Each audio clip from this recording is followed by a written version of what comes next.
welcome back, all listeners, watchers, onlookers, every member out there of C Nation, especially all the members of C Nation. First off, ladies and gentlemen, this is an amazing week like always, but this week is even more special because not only do I have one of the very proud members of our TRB stable, but we also have a guest that we haven't seen in a long ass time. Oracle, how you feeling today? Before I introduce my guest. Doing good. Been a hot minute since I've been here. Glad to be back and ready to get down to it. All right. Now, like always, we have a multi-hyphenate creative. We have a rapper, producer, editor, director, and artist of all shapes, forms, and sizes. Now, this right here, honestly, guys, is my brother. My left hand, my right hand man. Yeah, my right hand man when it comes to this music shit. But of course, he also just happens to be our resident Joshi General. Mike, where you at, my boy? Your what's good, TRB? Mike Gosling, aka the Josie General, and we here. We back. It's been a while, and I had to come back from my imperial journeys, studying all the Hmm. amazing Joshis we have, and Uh-huh. bring some bring some of that over to the Americas, to the Fed. Come on. And of course, like always, it's your boy, the EST of the DMV, the Chocolate City Saint, uh, the rated S superstar, the straight edge superstar, fuck else. The left hand, the destruction, the potter of all worlds, the Bayesian bulldozer, the Cameroonian nightmare, El Misterio Negro. It's your boy Steph, man. And like always, we are over the top rope. Let's get into episode 26. So, boys, we did get a chance to talk about this last week because we did have to take a unexpected break or unexpected longer break than what was expected because it has been a little minute since we've gotten onto pod. But TNA has inked a new distribution deal for AMC, I mean with AMC for their weekly show Impact. TNA will finally be on TV again for the first time in God, I want to say it's got to be at least 10 years since they left Spike, something like that. Yeah, it's got to be like at least a decade. About So yeah. now I got a couple things that I got a couple things that I want to ask you guys. One, how do you think the product is going to translate over now that they're going from TNA Plus, their own censored app, to actually something where they're very obviously trying to get brand new viewers with the AMC and the TV deal, with the NXT deal that they have going on. Also, what matches would you like to see on the premiere episode of TNA on AMC, which I believe is January 15th? Let me double check that. Um, yeah, January 15th. So what matches would you like to see on that January 15th episode? And also, how do you guys think the product is going to translate over? Sears, why don't you start? Matches I would like to see. Honestly, there was folks saying that TNA wants AJ Styles to be on the first episode. Hmm. I think that'd be a great idea. I think that'd be a great way to kind of kick off the this new era of TNA. So I would like to see maybe like an AJ versus Lee. Honestly, AJ versus Leon. I get a continuation of what's coming up on this Saturday. You Yep. know, the face that ran the place for and Ah, established TNA versus one of the current young up and coming stars of not only TNA but also just the industry. And that could be a fun match.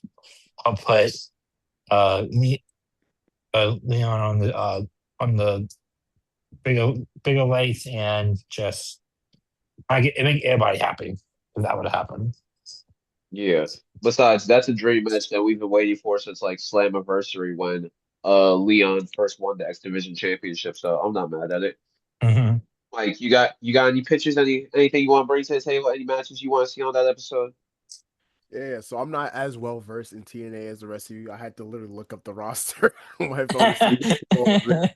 But one thing I have noticed specifically from the NXT like brand crossover with Zia Lee finally winning that title. Sorry, Liang Lee finally winning the Knockouts World title. I would definitely like to see her against Mara Sade because I feel like they've been putting her up as like a poster woman now for TNA since she's went over there. So I think like them two could put on a very banger match because like there's like three wrestlers I feel like that really like severely improved this year, and Mara Sade Mhm. is one of them, like by a landslide. Like her, Raquel Rodriguez, and Kyrie, like them three just have gone leaps and bounds this year. So I would love to see Mara get a shot of that title. Mhm. Absolutely. And I love the fact that you brought up Raquel Rodriguez and Kairi Sane because we are going to talk about both of them later on today. Um, one match I would like to see, I've been pitching this for the longest. Matt Cardona versus Ethan Page for the North American title. I've been saying this for the longest. I would like to see Chelsea's actual husband take the belt off of Chelsea's work husband. I think it would be super funny. I think that it would be a really, really, really great match.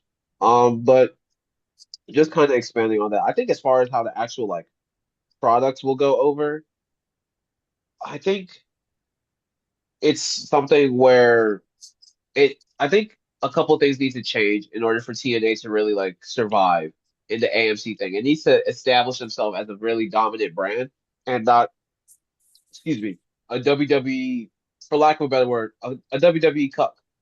Because let's be honest, ever since the brand deal started with NXT, they've been getting mollywopped. Like Mm. I tried to get them. Only the Hardys have taken an NXT title as TNA wrestlers. Who else has? Mm. That's fair. So I think like they need to establish themselves. They need to get a big, big win, and they also need a really defining champion. In order for them to stand dominant in this new era. And Frankie Kazarian is not that. I'll tell you that right now. So if it were up to me, I'd book the rematch between Frankie Kazarian and Mike Santana for the premiere episode of TNA on AMC, and then I would have I'd probably have Mike Santana win. However, I would have Nick Nemeth then use essentially their Money in the Bank call your shot gauntlet and cash that in, so that way Nick Nemeth, formerly known as Dolph Ziggler, can be their big, big, big defining champion because I think that he can be like the face of the brand for as long as he wants to because he seems to be waving the flag forever. Mhm. Also, Is there maybe this is seriously just me. Say what time? sorry, I didn't mean to cut you off. I'm looking through the roster. There's literally a nigga in here named Jake something. Yeah, Yeah. and Jake something is a badass. That just Um, caught me off guard, like that name. Just his name is now introducing to the ring, Jake something. yeah, Just, that's it was exactly. funny. It was funny to me. It's funny to me. No, it's funny as fuck. I'm not even gonna lie to you. Also very random, but I'd like to see the Rascals and the Hardys. I know they've done it a bunch of times before, but I would like to see that because I think having your two strongest tag teams on that uh on that card would go crazy. Or if we have to bring in some NXT involvement, give me Desmond Xavier versus Saquon Sugars. Need that. Have you had a Dark Fleet versus Rascals tag match No, we yet? haven't. 8 man. That could be a fire 8-man tag. That could be, would you put the NXT tag titles on the line? Mm, no. I feel like everybody involved has potential to just build it up themselves. That's fair. Maybe make it like But maybe just like a special stipulation match. Who knows? yeah. Like I wouldn't mind an 8-man tornado tag or something like that because I feel like the Rascal style already lends to a tornado tag to begin with. Hmm. All right. Um. So as they're closing out the AMC on not the I almost said AMC on AMC Plus as they're closing out the TNA on TNA Plus era. I'm gonna be honest. I don't know what's gonna happen with their pay-per-views because they just happened. They just had Final Resolution like last weekend.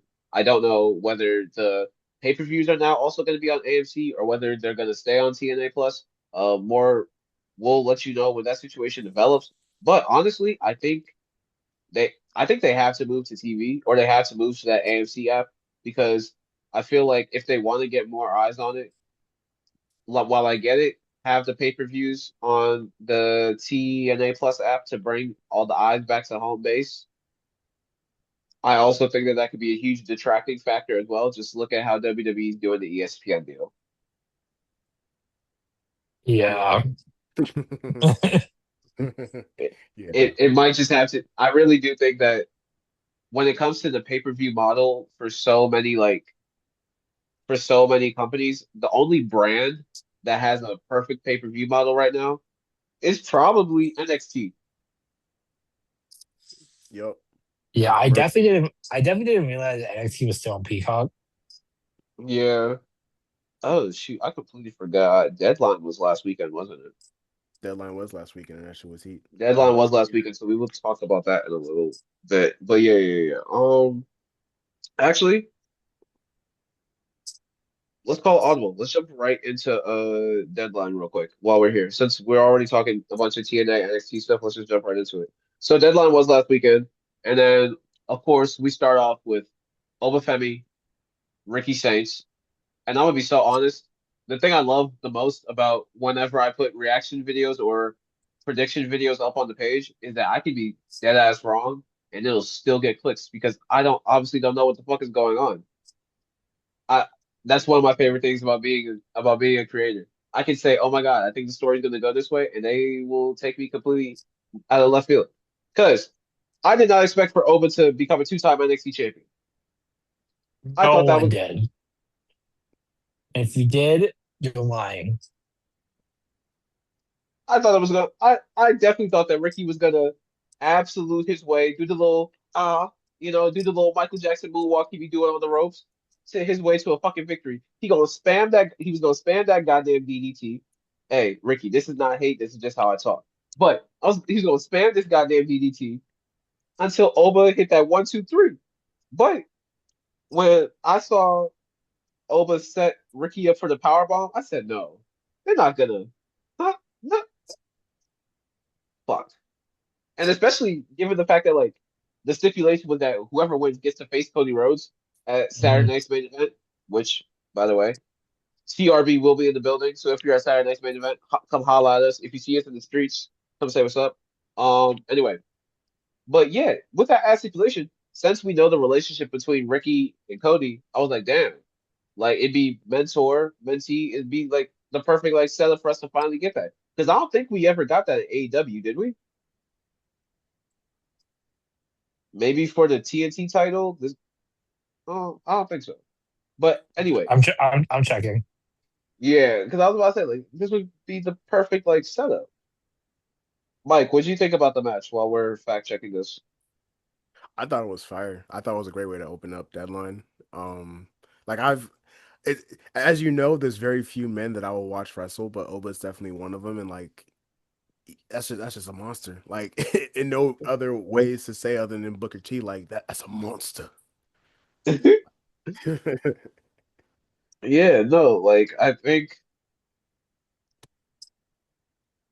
Oba versus Cody. It's gonna Oba versus I was talking to my one of my coworkers about this. I'm not gonna lie. If you want Oba to have the perfect debut at like coming in a Rumble and everything, like main roster next year, Cody, I'm sorry, but get up on that map, put them shoulders up, like take that pen. No, I can tell you what's about to happen. I can tell you what's about to happen. Before I Go do ahead, though, Oracle. uh, they faced off 4 times. 3 of the 4 have been in tag matches, Mm. all in 2020. Mm. Got you. But what I think is going to happen, what's going to happen is, I think Oba gets to win, but I think Drew McIntyre causes Cody to win. I was just about to say that exact same thing. No way, like Drew McIntyre does not get involved in this match. Yeah, like there's no way that as much as I would because I've been saying this for the longest. as much as I hate the man who's in all that fucking paperwork, um, if they want to present Oba on the main roster, it has to be just like how he was in '02, just Hmm. absolutely wrecking the roster, dog. So I think in order to keep not to keep Cody strong, but still set like Oba up for a dominant like position in the WWE once he doesn't get called up to the main roster. Yeah, I'm sorry. Drew gonna have to intervene. Drew might have to fucking concerto Cody or something like that. And then Oba still gets the W. But no, what did we have next? We It was the had was it women's Ethan deadline Page match. versus say that one time? It was the It was women's the deadline match? women's deadline match next. All right, bet. So it was Jordan Grace, Sol Ruka, Lola Vice, Kendall Gray, and Kaylani Jordan. And let me say this right now. Kaylani motherfucking Jordan. I may have had reservations about your villain arc, and I said it when it first happened. I said, "Damn, the promos might need to get fixed up." Fuck what I said. Let's be honest. Fuck what I said. Fuck what I said. Because in ring, In ring, she clears so ooh, hard. she's working great as a heel. She wasn't. It's She was it's so never bad in natural. ring, but she's working great as a heel. It's really natural for her to play heel now. Hmm. And the thing, and the thing is that like even on the go home show, dog, like she was getting 2022 Dom Mysterio level booze in that PC, dog. Like, oh, it was to see now how she's been able to turn and manipulate the crowd and has able to capture in every sense of the word. Like, hey, bro,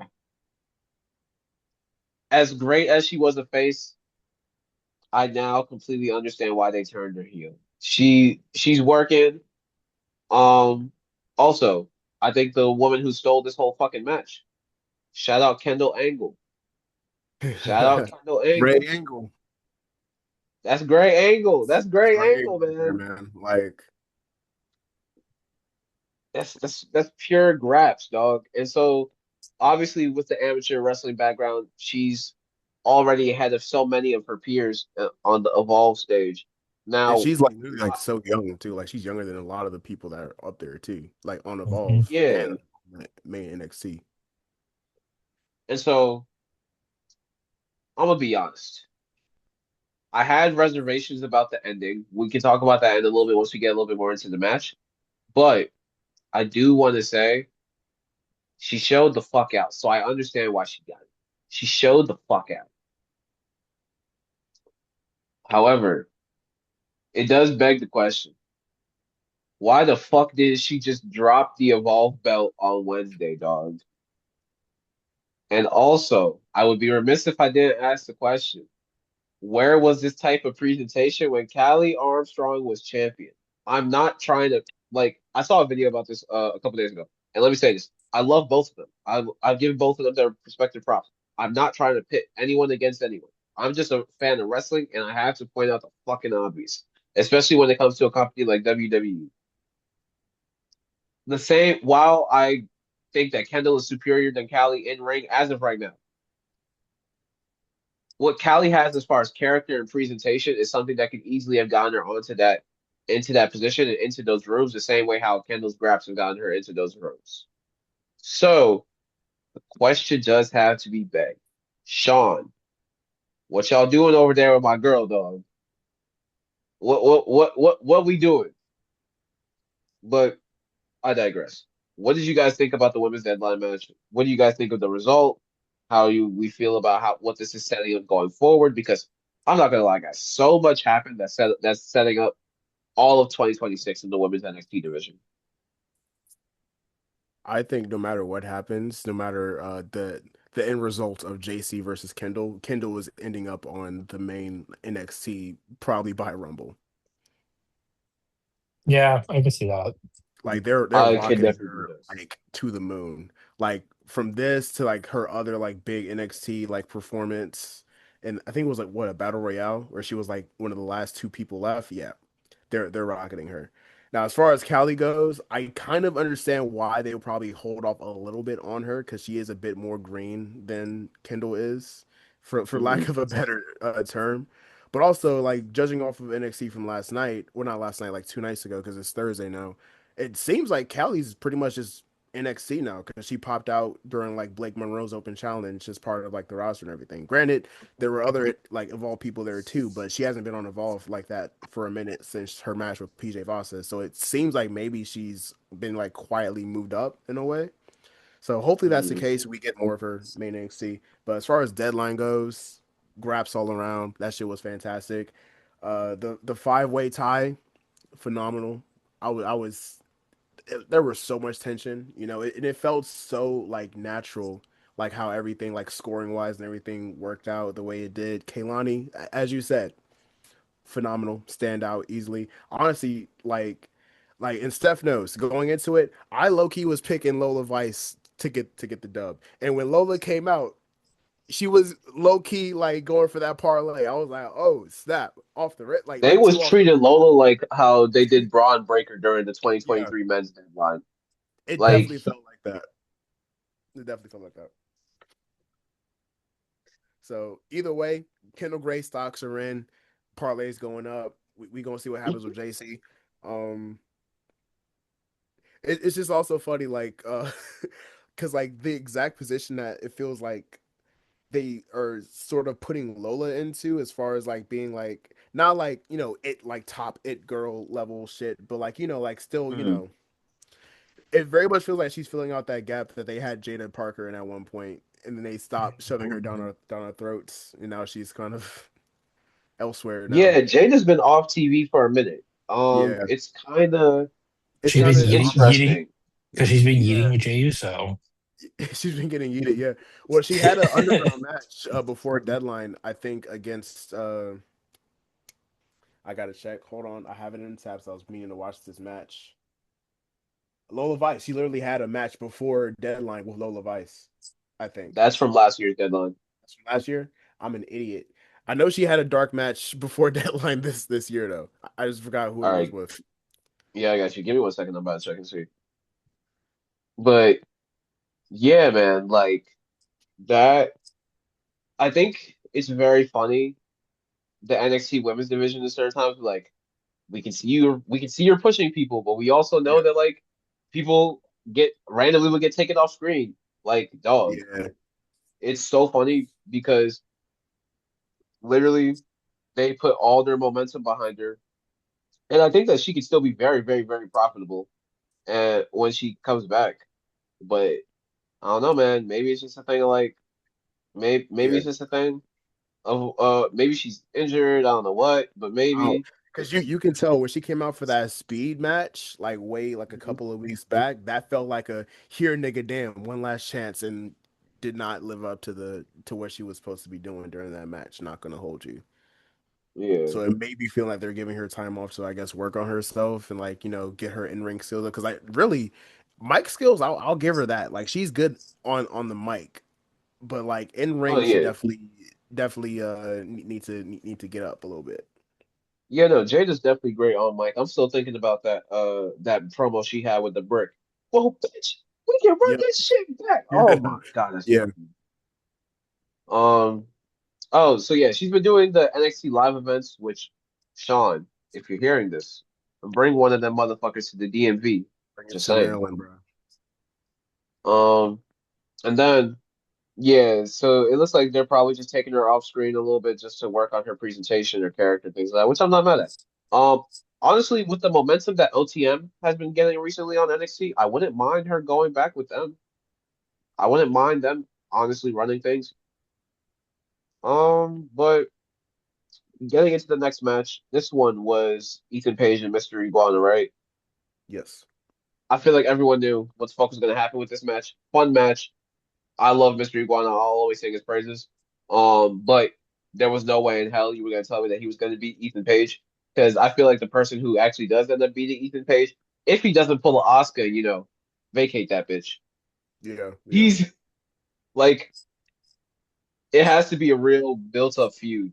So I'm gonna call this right now. And again, you guys have probably seen Deadline by now, but spoilers if you don't know the results of the men's Iron Survivor match.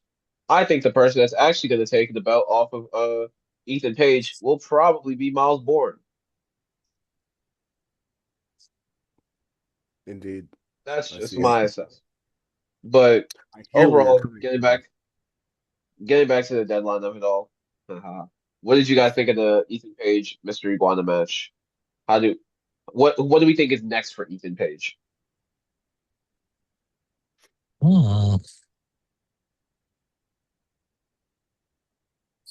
Have you had a singles match with Joe Henry yet? No, he hasn't. that could be I a think good that's one. I think that's next. That could be a good one. I love Joe. I love Ethan. Actually, I would like to see the promo battle for this. I'm not. No, I think they can both have a good match.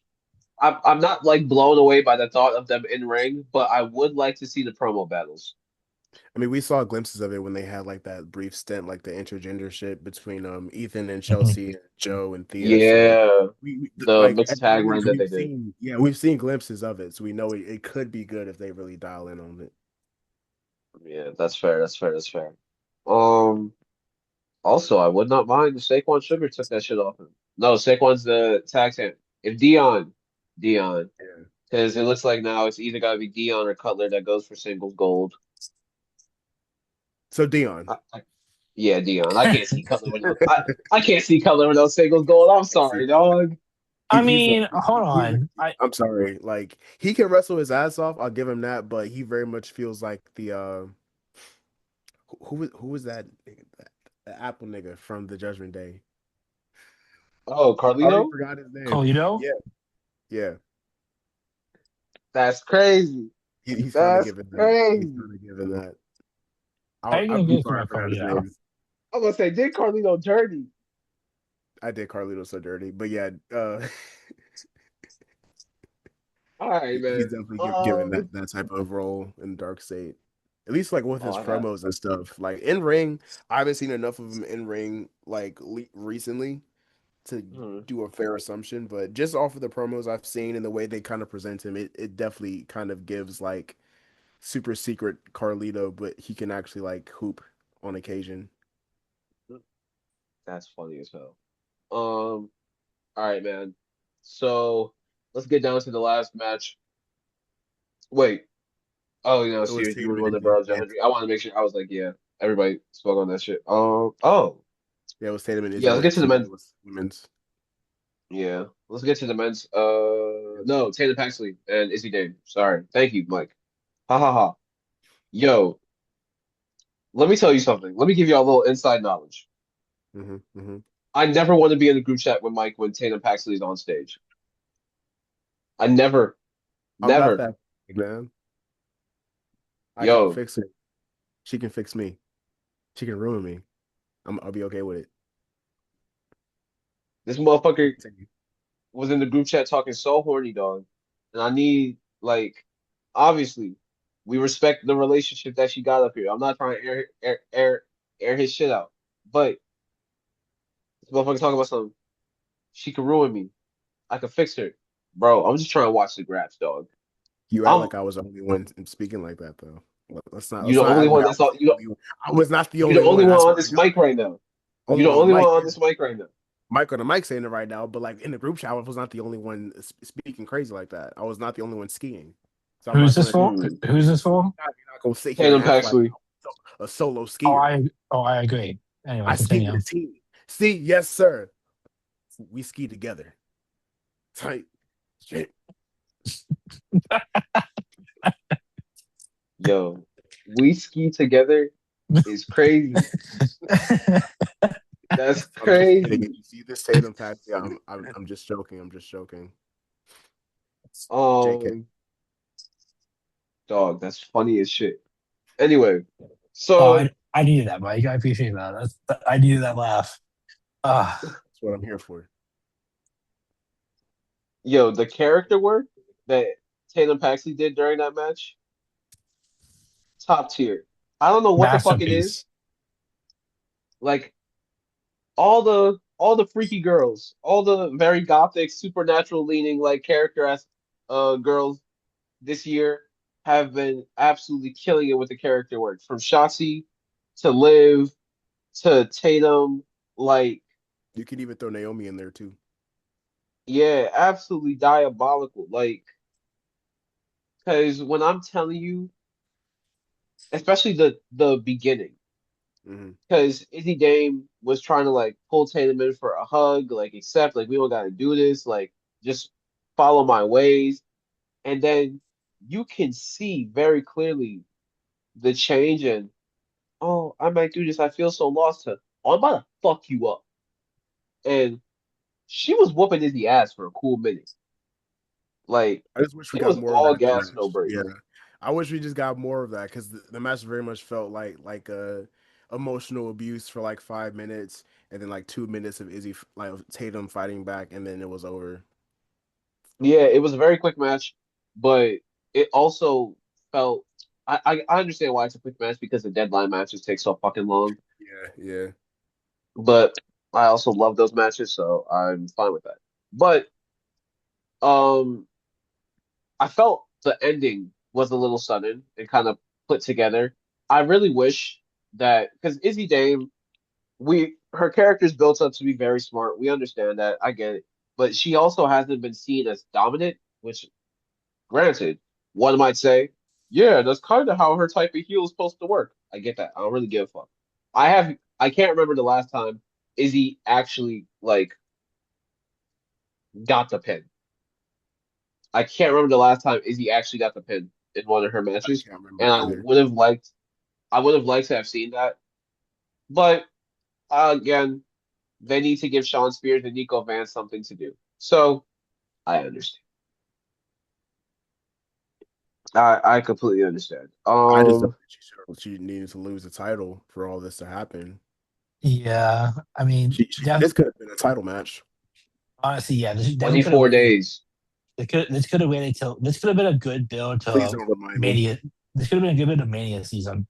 Yeah. Honestly, like it felt You too think rush.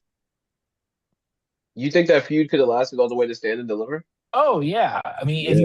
you play it right. You set up Yeah, they Izzy didn't and the play there con. right. Yeah. You if you set up Izzy and the cunning to be like this manipulative, like slowly starting to push is put Tatum passing out, and then finally just snap up like Ladle. It felt way too much. Like it was like what, maybe like what, 1 or 2 weeks after she won the belt? 24 days. Yeah, 24 days.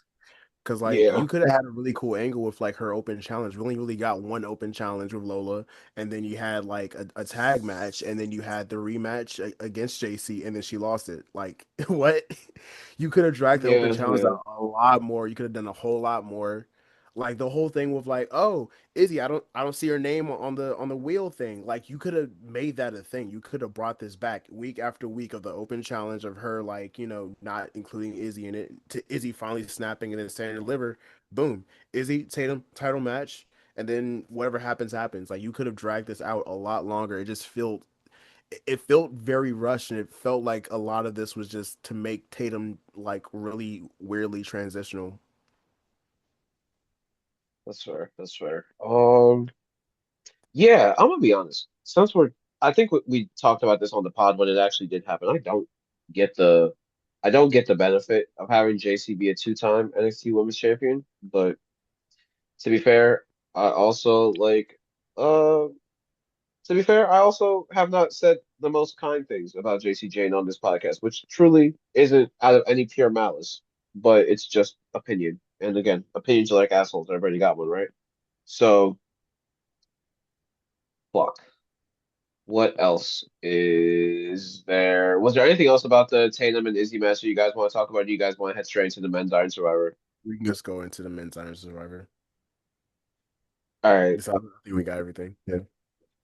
Dion Lennox, Miles Bourne, Javon Evans, Leon Slater, and Joe Hendry. Starting off with Javon and Leon, as someone who thinks that Perfect. their Bound for Oh Glory yeah. match Yeah. might be might be a match of the year contender, I'm still putting my list together for our year end wrap episode. But That was a great way to start. It was a great way to start. They cooked. They cooked. Mhm. This black boy grabs, man. I just like black boy grabs. That's really it, man. Like, you show me some young motherfuckers that look like me who can wrestle, I'm sold. Then who came out third? Miles Bourne came out because he picked that spot after he got the pin at the 8-man tag that Tuesday. I see so much more for Miles, but also I understand why he was put in the position he was in over the course of this match. Because I don't think he got a point on the board until like literally maybe like the last like 5 minutes of the match. Yeah, no, he was kind of he's kind of just chilling for most of it. Even though he came out third, like you would think he would be at least somewhat leading, as far as a whole. Because didn't they also have like a five-way tie too at one point Yes, during the match? Mhm. I yes, feel like I he believe definitely so. would start that tie at the very least, or the one to break it. Yeah. And then Dion Lennox came out fourth. We're talking about incredible heel work in these matches. Dion is funny as hell. Cause why the fuck did he put his body and try and close the cage when I forget who the hell was trying to come out. Was it Miles that was trying to come out the cage or was it Joe?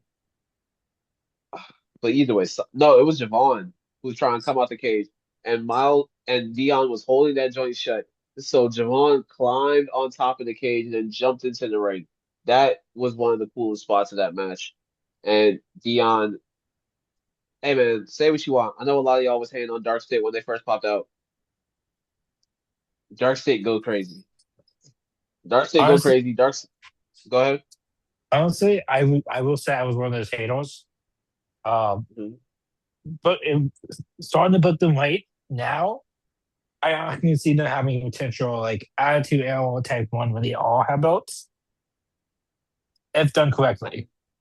I need the I need the undisputed era type run. Come on, dog. Yes, bro. Can you imagine?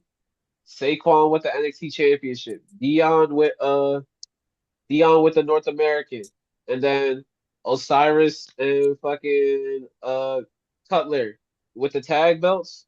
That go crazy. That do go crazy. That's a good little lineup right there. Mhm. Honestly, the whole segment with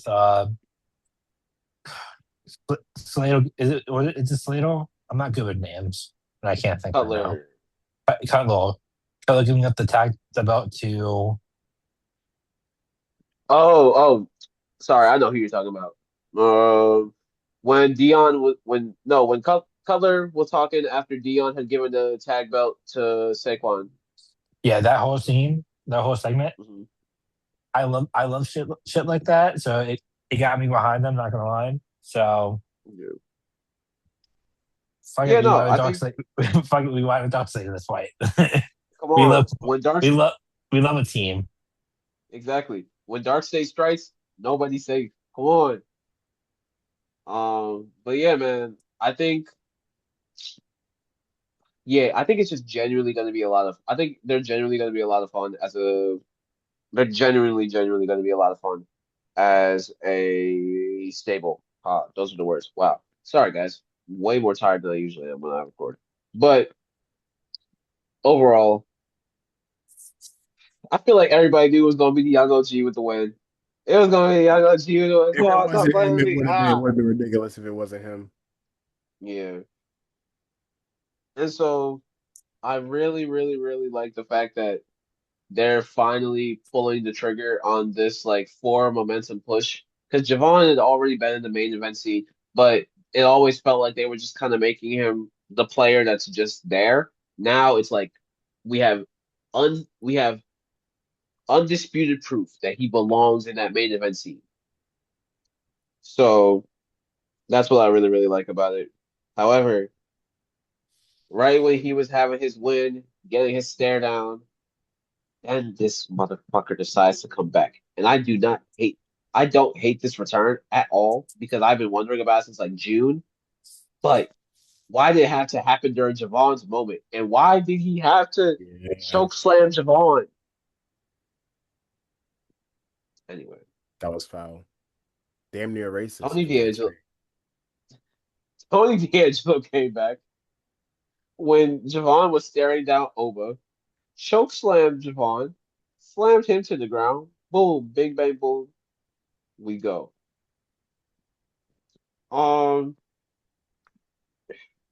Overall, guys, are there any other thoughts that you guys had on Deadline or anything thoughts that you guys had regarding the Tony D'Angelo return? Because honestly, I'm liking the repackage so far. I'm a bit confused by it, not gonna lie, because like, why is he gonna come out with the whole war title scene, and then we'll get into it later, but like, what? Just to do the same thing to Ethan Page, who is the North American. Like, pick a Yeah, lane. Like, if you're gonna have him impact the war title scene, have him impact the war title match. If yeah. he's just gonna come out for the Ethan Page to be the next Ethan Page rivalry, he should have came out during the Mystery Garden match. I feel like it I will. took away from Evans. Yeah, That's fair. I will say though, I do think something that a lot of people seem to forget. When Obafemi had the North American Championship, the person that beat him, uh, Tony D'Angelo. When Ethan Page had the North American Championship the first go around, the person that beat him, Tony D'Angelo, if I'm remembering correctly. And then Ricky got it off of Tony. Yeah, something like that. So all I'm saying is that I think the fact of him having to affect both of the people who he's had a private rival history with, maybe that's the angle they're going for. I genuinely don't fucking know. But the thing that is killing me about this repackage is how many pieces of the hat does he have? Because he keeps sprinkling them onto his enemies, and he's done it twice now, and they're pretty large pieces. So it's like the hat got to be cut up now, right? maybe it's multiple hats. No, I think he just picks up. I think he just picks up the pieces after each night. He I didn't see him like after everybody leaves and going back out, We'll just picking me up. Hit point. He pulls out a plastic baggie and starts picking up the pieces and putting it back in. can you pass me that, please? My I'm foot. sorry, so I think he swept up one of my pieces. Can I get that back, Camille? Like, wait, I need my shit. I need my shit. It's Um. too expensive to have, man. Oh man. All right. So here's what we're gonna do real quick. Before we go jump into the next part of the episode that I wanted to hop into. Just because we are bouncing around a lot, to see what happened last weekend before we get into this week's wrestling. Was there anything major from SmackDown that you guys want to talk about? Because honestly, the only major thing is is fuck Tommaso Ciampa. Fuck Tommaso Ciampa. That's really it. Jackass for fucking with my man Carmelo. And then also, how do we feel about Gunther beating LA Knight in the finals to be seen as opponent? Ass. Hate it, despise it. Should have been Carmelo. Should have been LA Knight, but Yeah, in LA this matchup, Knight. it should have been LA Knight, but in general, the thing should have went to Carmelo. Okay, yeah. You bald fraud. You bald fraud. Yo, CM Punk gave us an unbeatable meme when he said that shit. He knew what he was doing. Yeah. But no, I definitely am not a huge fan of it. Like, I think it'll be a good match for sure, and I think, hey, have the biggest face, arguably in the company history, against one of the biggest heels of this generation. I get it. I see the matchup, but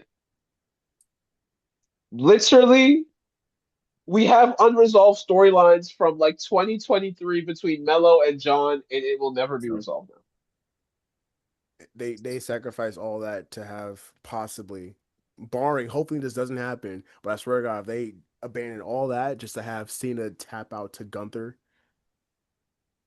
Oh yeah, no, it's up. It's up. Triple H. Catch me outside. Hell in a Cell. Bringing the barbed wire, buddy. What I don't get is it's like Gunther doesn't need this moment. Like, He's Not already at all. He responsible for already what he took did. out one legend this year.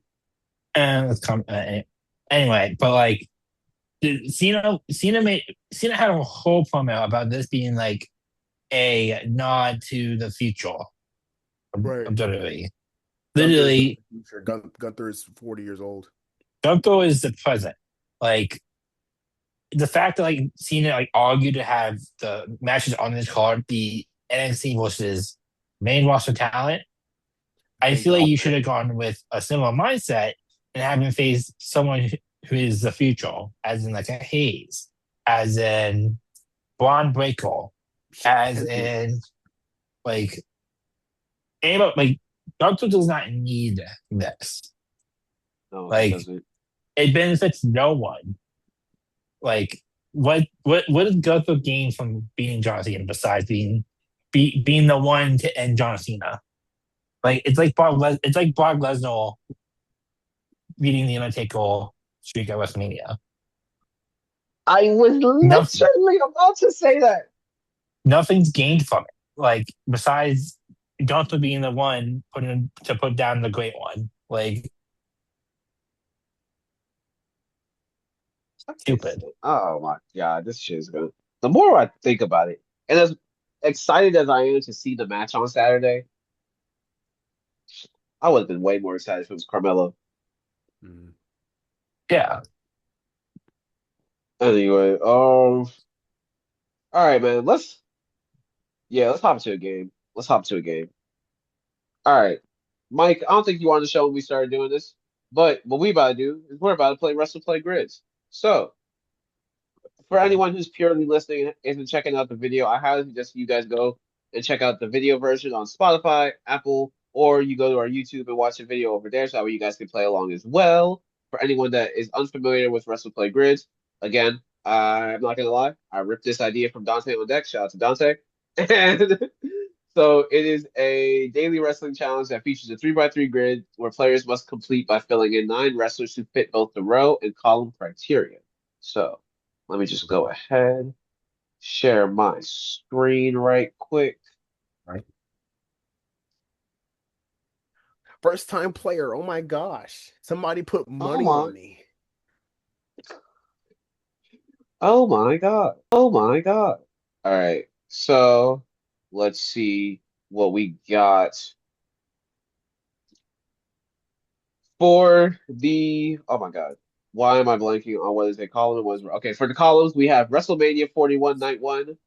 We have someone who has been allied with Randy Orton, and then WrestleMania Night 2. For the rows, we have a WrestleMania main eventer, someone who was at Clash at the Castle 2022, and someone who is a wrestling sibling. Does anyone want to take the first go? I sadly already have one. I think is Logan Paul one of those answers. Logan Paul is No. not one of those. Ooh. Did he not ally with Randy Orton at some point? No, he beats He that was no, it. he was against Randy Orton at SummerSlam. Uh, But you can uh, give me Cody Rhodes for that siblings and Orton. Siblings and Orton, got you. Mm-hmm. for I will take AJ Styles because didn't he main event Mania 34? Yep. Yep. as the Joshi General, let me get EL Sky. Good play. Good play. Good play. Do you want them in Wrestling Siblings or Clash at the Castle? Clash of the Castle, please. Ooh, I didn't know Io Sky was a wrestling sibling. That's why they call me the Joshi Yeah, her General. sister's wrestler too, right? Yes, sir. Fascinating. Did Shout not out know to that. Io and Mio. You learn something new every day. And then Give me yes, here's Uso. what you got. Give me either Usos. Pick a favor. Jay Uso. You want them at main event or Wrestling Siblings? Doesn't matter because you can put the other Uso in the other spot. That's I fair. think. Yeah. I think yeah. No, Jimmy wasn't on the 41 card. Oh shit. Was he injured? No, Oh, he fuck. only came out to Yeah, it was a he only match. came Yeah. out to celebrate Jay. Because remember, they took Yes, him out that yeah. I know now. Never mind. Yeah. Damn. Wrestling siblings I WrestleMania. should have paid my coins better. because Gunther slimed that boy out like literally like 2 weeks beforehand. You're right. Gunther put Jimmy on a tee, man. Oh my God.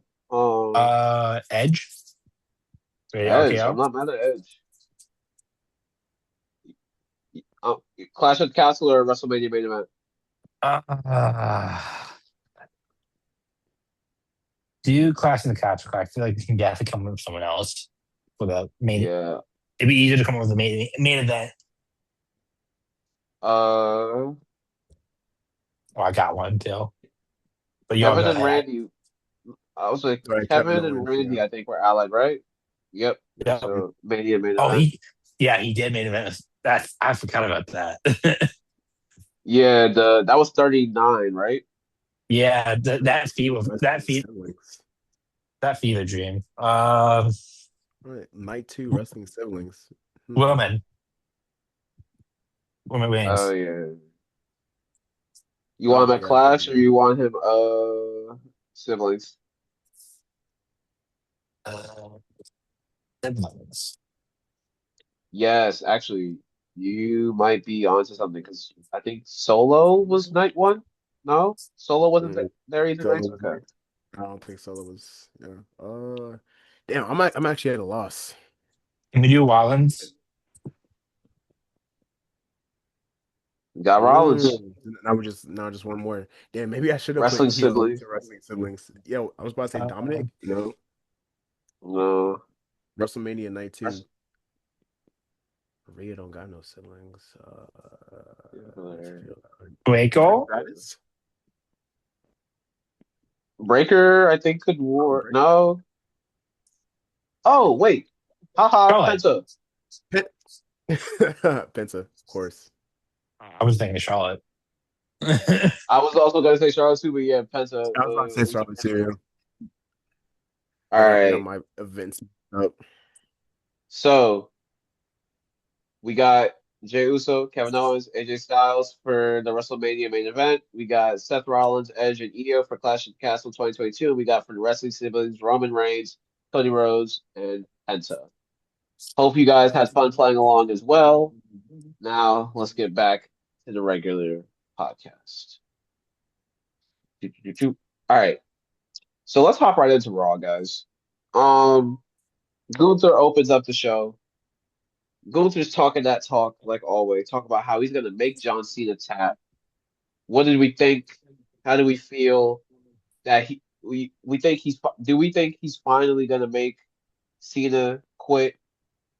I'm gonna be honest. I think knowing Triple H, because Triple H never likes me to be at peace. He might genuinely have Cena tap. You bald fraud. Don't you do it. Don't you make that boss call. Do not make Cena tap. I swear to God. I think he will. However, I think it will be his own record of like, listen, y'all, Yeah. I want this. I want to do this. I feel like It's, we got to prepare for the worst possible scenario. I think that's what's going to happen. Yeah. Because like he's about putting he's all about what's best for business, and Yeah. I don't agree with it. But he's thinking if he's allowing Gunther this opportunity to be the one to end him, he has to put him in a go out in a way that makes Gunther look like a monster and Yeah, put making Cena quit is how you do it. that definitely would be a way to do it. I mean, they had a whole storyline with Kane about making Cena quit. So like, if Gunther makes if making Gunther make him quit, oh, Gunther's gonna be a monster heel. All right. Um, man, I just again, it's one of those things where it's just like, damn, I'm stuck between a rock and a hard place because yeah, having Gunther in that position is gonna go crazy, but fuck it, yeah. No, this is I feel like insane. in any other scenario, John would have wanted to tap out, not tap out, but like, lose to whoever was going to be against him in the tournament just because, you're pushing the next generation forward. But the fact that it's Gunther of all people that's going to be doing it, sick to my stomach. Like, John losing to Carmelo Hayes, awesome. LA Knight, awesome. Penta, awesome. Literally Yeah. anybody in that tournament would have been perfect. Gunther, like what you gain nothing. Hmm. It just pisses me off. Yeah. I agree. Bald Hey man, fraud. I got something that might make you a little bit happier, Mike. As our resident Joshi general, do you want to give us the breakdown on the Kyrie and EO match that we had on Monday? Cooking, chefing, like season 3 of The Bear. God damn, I ain't, Mm, I ain't never like multiple things, man. Like EO, still the best in the world. I'm sorry, but like that's the best in ring wrestler in the world right now. Kyrie, I think is probably one of the most improved wrestlers. Like I mentioned before, her, Raquel, Mara, Sade. Like Kyrie's work has just been phenomenal. You know, and like it was crazy. Like because like when she came back, two of her first opponents both got injured mid match. But like just her like persevering through all that, like her little heel baby face ish kind of run, like I'm gonna need a title around that waist next year, Triple H, and I'm gonna need it to be at Asuka's expense, whenever it happens. Give Asuka the title, Facts. Kyrie's taking it off of her. Let her Facts. turn mm, back face when she do mm. that. That is how you Need end it. this entire storyline. Because Kyrie everything would be a builds up. great mid-card champion. I feel like it's like this is the perfect time to belt up Kyrie. Cause like now that EO is probably going to be like doing tag stuff for Rhea for a while, which love Mhm. that. I think this is like, cause even like watching like all the supplemental stuff that Asuka uploads to YouTube after the matches to flesh out the storyline even more. Like she fully Yeah. believes that she is not a heel. She believes fully that she is still a face. That everything she's doing is fully justified. And Kyrie, her happy serial killer ass is just along for the ride. She's a victim in all this. So I feel like once that moment comes, because like right now she's in that part like Stockholm syndrome where she's like, I'm all in. Like you saw like the performance she had at War Games. Like she is prancing around, happy as hell, committing attempted murder on everybody. Like it's almost like she's like in euphoria, like she's trapped in this, but like she just has to deal with it. So I feel like when she snaps back, like, oh shit, I've been Mhm. wilding for a couple of months. Let me like get back right with everybody. And she gets that belt off of Asuka and she turns on her and goes back to face. Oh yeah, money. Put that belt on Kyrie, send her to the moon. Hey, I ain't mad at that. And also Like, that little like, moment in the match where she mocked EO with the my heart fluttered, Yeah, man. yeah, yeah, I almost lost my Mike, Mike, composure. Mike, can I cook for you real quick? Can I cook Please something up cook. for you real quick? Step up in the kitchen. So I feel like at some point, Asuka will get the Women's International Championship from Maxine Dupri. Yes. And I think I agree that that leads to Kylie turning Mania. Yes. Because like right now they're very much on equal terms with them being both champions, but I feel like either if they lose or if Asuka gets another belt on her, that's going to lead to Asuka being a lot more arrogant. It's going to lead to her shifting that power Mhm. dynamic again, which is what we had before they were champions was that power dynamic. So once that shit is back in play, oh yeah, Kyrie, that's money. Go get your belt, baby. Go get it. Give me Asuka winning the belt at the Rumble?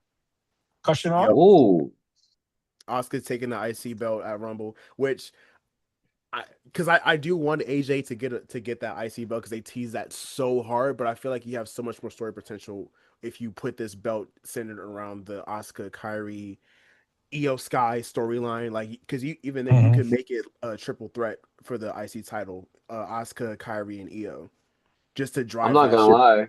further. I like that whole plan, except I would have it for the women's world heavyweight title. I would like to see Asuka take it off of Stephanie, and then It would Kyrie make take more that sense for off. Stephanie. Yeah, it would make more sense to take it off of Stephanie. Eh, Yeah, And that's how you also get Io involved too, because Io and Stephanie also have history too. So of course, if Oscar takes off with Stephanie, Io's gonna pipe up, and then that's when you get it. And man, Oscar. Oscar World Heavyweight Champ. Like, go ahead.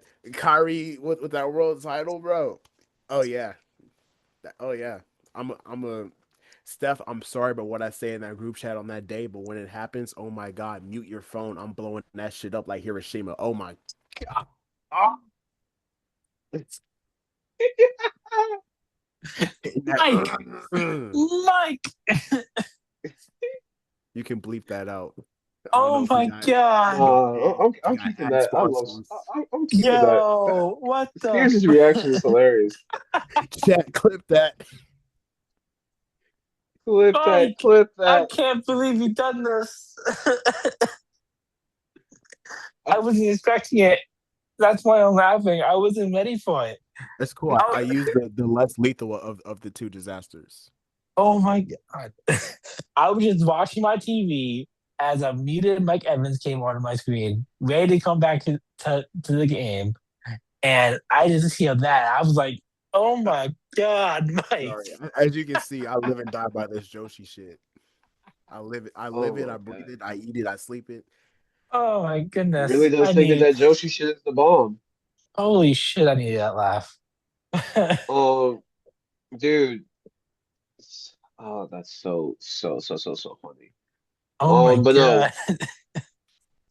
So we were supposed to have a match against Finn Balor and Rey Mysterio, right? Oh, Mhm. That shit ended up being a segment, if that. Um, Rey Mysterio comes out, Finn Balor's about to come out, and then this fuck ass Logan Paul decides to put hands on one of my goats, on one of my goats Dripped out. May I add you? Like Ray was dripped to the nines that night. to the nines, and then you want to go and put paws on one of my goats, fucking YouTuber. Anyway, um, no man, I think it was a great way to get heel heat. I just hate the fact that literally since I was a child, I've been seeing Ray get beat up. And it's not stopping. no, Logan Paul does not stop with Rey Mysterio. Like, No, because literally, took the why do they US keep title putting off the two of him, them together?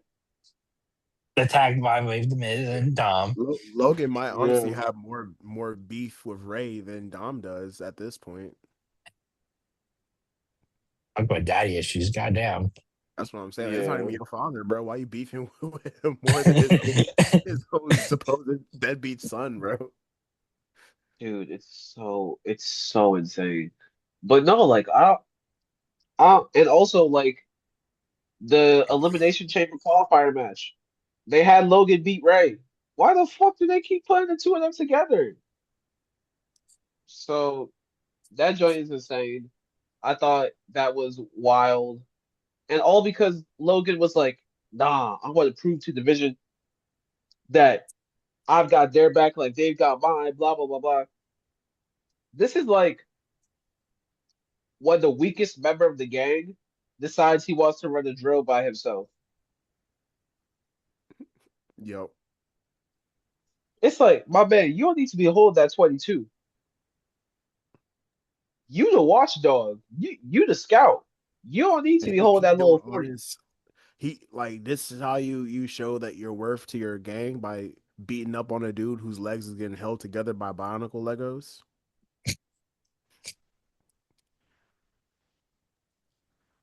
Yo, shout out Like, Bionicle. That's a throwback from bionicle. like a I motherfucker. love my goat Ray, but like, come on, Mike, bro. Mike, I Bro can't with got you. bro got two Technic bricks holding his knees together. You chose him as your target, bro. Holy Could have went after shit, LA Mike. Knight or somebody. He functional. You know what I'm saying? Like you gonna let your other people beat up on LA Knight? Be like, oh yeah, They this guy that can barely jump more than a foot in the air nowadays. Yeah, I'm going after him. earlier they can't get jumped out because he's banned on TV nowadays. Like, That's what I'm saying. Oh man, but no, dude, it was just it. I think as far as the Vision storyline is concerned, them trying to wreak havoc on the whole roster. Um, yeah, man, it was just super interesting. It sucked to see my goat go out like that, or one of my goats go out like that. I'm not gonna lie, man. Ray gotta get it back in blood. He do. He gotta start up and pole or somebody. Them 619 obviously ain't working because they still Bro, I keep hit fucking with him. what is it? A 720? Bro, he got to change it up, bro. Draw four on that But nah, motherfucker. man. Okay, so speaking of stables, we do need to talk about the fact that, or actually, not even stables. People that, Sears, you brought up that LA Knight is barely on TV anymore. Speaking of Yeah, people that are barely on TV, that was a good one. Speaking of people that are barely on TV, the War Raiders came back to go up against Dragon Lee and AJ Styles, which I'm not gonna lie. I thought about this while we were away on our little break. You cannot tell me that Triple H did not look at the success of Brodito and Brody King and Bandito being together and say, "Hey, we need our version of that. Where's our luchador? No, not Ray. Where's the other luchador? Yep, go put him with AJ. Go put him Yep. with AJ." Eh, I Where really, he did not I really choose. do believe the big two be looking at each other's ideas and just being like, "Yep, we gonna take this, we gonna take that." Um, Yep. but yeah, man, the War Raiders versus Dragon Lee and AJ Styles was a really, really good match, especially after that banger that they had with the New Day last week. I think that it was truly what are like I'm trying to be so professional. What is going on? What is playing in one of y'all backgrounds? It's not me. I was being sorry. No, you're good. But I was like, what in the world? Okay. Sorry, folks, technical difficulties. I thought it was him calling me poor again. Yo, yo, I love Mike. Anyway, Love you too, dog. so really great match, but as much I think the bigger part about it and what I really want to talk about is what happened after the match. So obviously Dragon Lee and AJ Styles got the win. They're doing the stare off. The New Day was on commentary that whole match, which isn't like out of the norm. The New Day's been on commentary for a bunch of tag team matches ever since they started doing the whole we're mourning the deaths of the tag team division gimmick. Not Then even a all of a gimmick. sudden the That's just Usos it. music hits. Yeah. The Usos come down and they all of a sudden declare they're back in the tag team division. How do we feel about this? What do we think is where do we think this is gonna go? They have a match today against the New Day next week after their incredible after the little interaction that they had this week. They have a little war of words. Um, yeah, what do we think about the Usos finally coming back together as an official tag team? Like this isn't a Yeah, man. one-off. Triple H. Suture that fucking tag rope to Jay's hand and never unattach it. Don't you ever in your life make that man wrestle by himself again. Staple that shit to his hand. Don't let him let go. Make that shit like a fucking house arrest ankle monitor right around his ankle. Don't let him ever get 10 feet away from a tag rope ever again. I mean, I'm so dead ass. You ever see those videos of Damian Priest trying not to break around R-Truth? That's me right now. Yeah. Oh, uh, and dude, go ahead, Sears. Go ahead. I don't much make Mike upset. I don't think this is gonna last long. I don't think this is.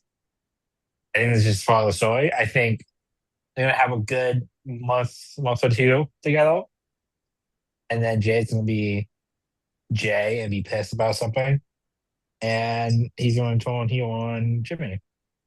Jimmy's gonna get the beat up again. Yo, Unfortunately, Jimmy got to stop getting slimed out. But he I about to can get fully see that slammed being out. Bro been slammed out like three I times this fully, year.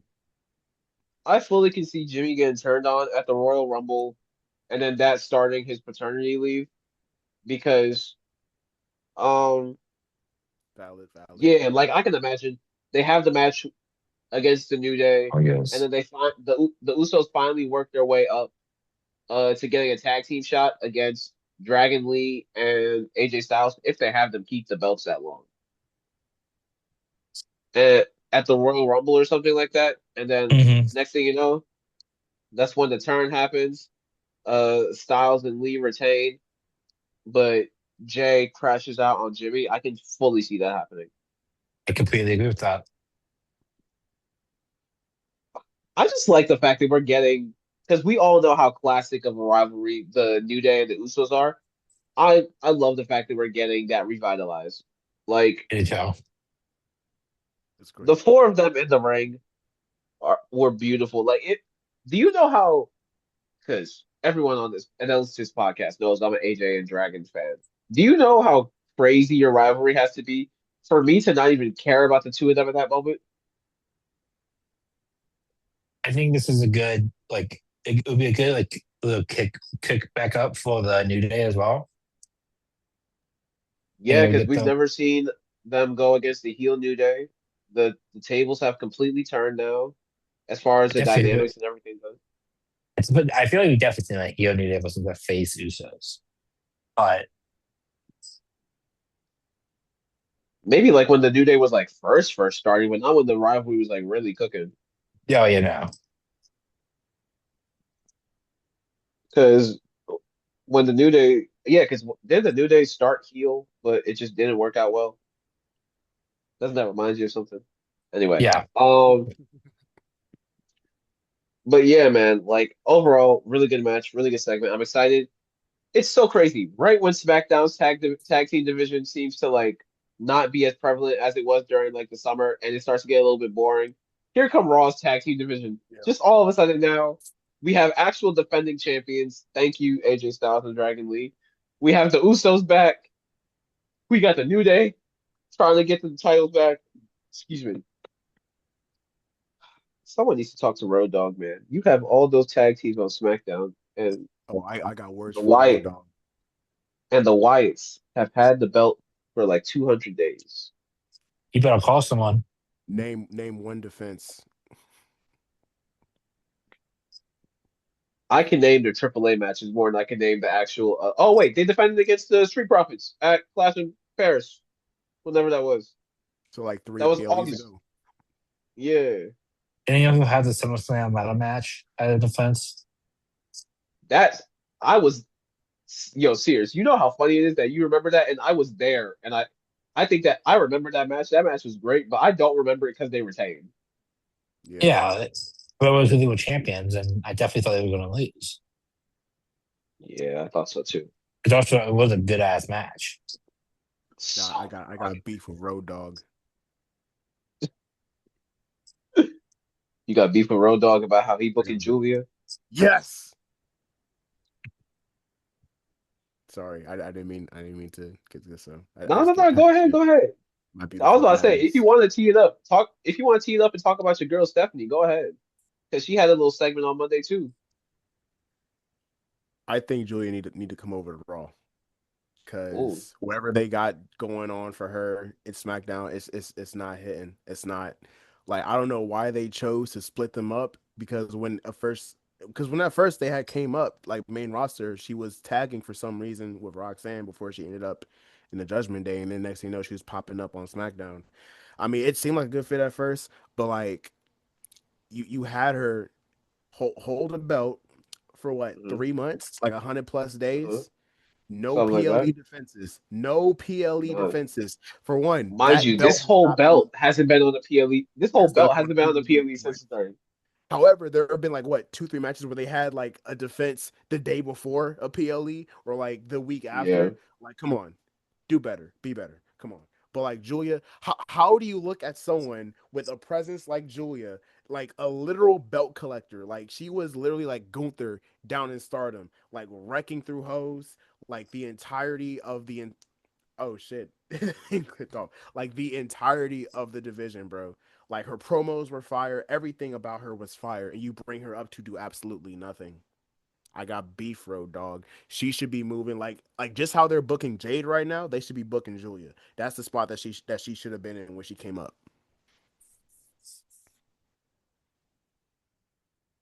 I think you're I muted, ain't brother. mad at it. I ain't mad at it. Don't even Yeah. worry about it. I ain't mad at it. Yo, so how much longer do we think this Stephanie and Nikki feud is gonna keep going? Because that segment threw me the fuck off on Monday. Because It mind did. It you, did. yeah, Nikki got thrown into the post by Roxanne, not Sold the Roxanne, fuck out of by that too. Raquel, Raquel.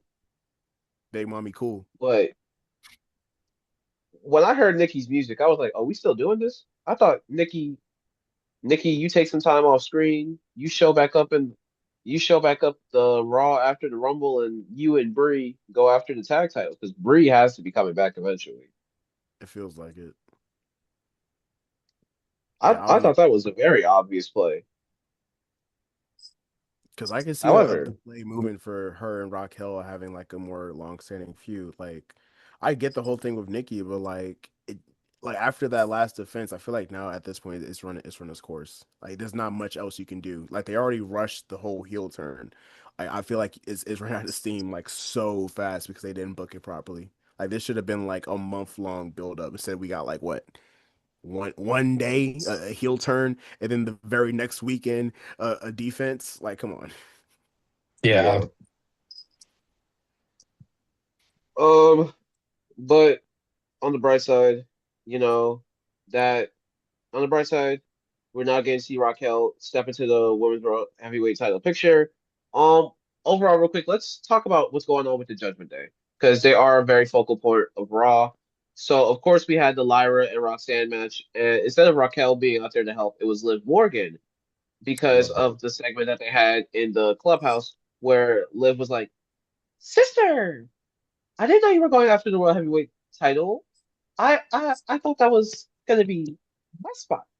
Uh, and then Raquel was like, "No, I already had a title shot. Nikki interrupted mine. I want my get back.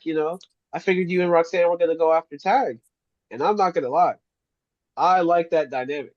I I like like that. that dynamic a lot. Yeah.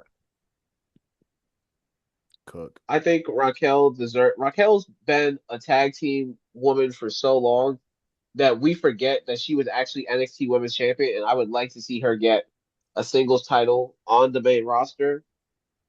So I think that this would be a great, great, great, like I would love to have her in that scene. I'm not sure how soon she's gonna get it, but I would love to see her in that scene. And you put Roxanne and Liv together, that's money as a tag team. That's money in the bank. That's so money. Um, Especially with it seems like they're trying to set up like a fatal five way at some point for the women's tag titles. Dude, Put it on Mania. you think they could draw that out all the way to Mania? With all the feuds they got going on in between the title, like, I think you can That's draw that fair. out. Yeah, I mean, they you definitely could do draw that out. with the men's titles, tag titles. They can do it with the women's titles. Yeah. Yeah, So you got the that's fair. Kabuki stuff going on. You got the Bailey and Lyra stuff going on, all the Judgment Day stuff going on, like all the feuds in between and everything. Shit, Yeah. you could And even besides, Stephanie and Julia.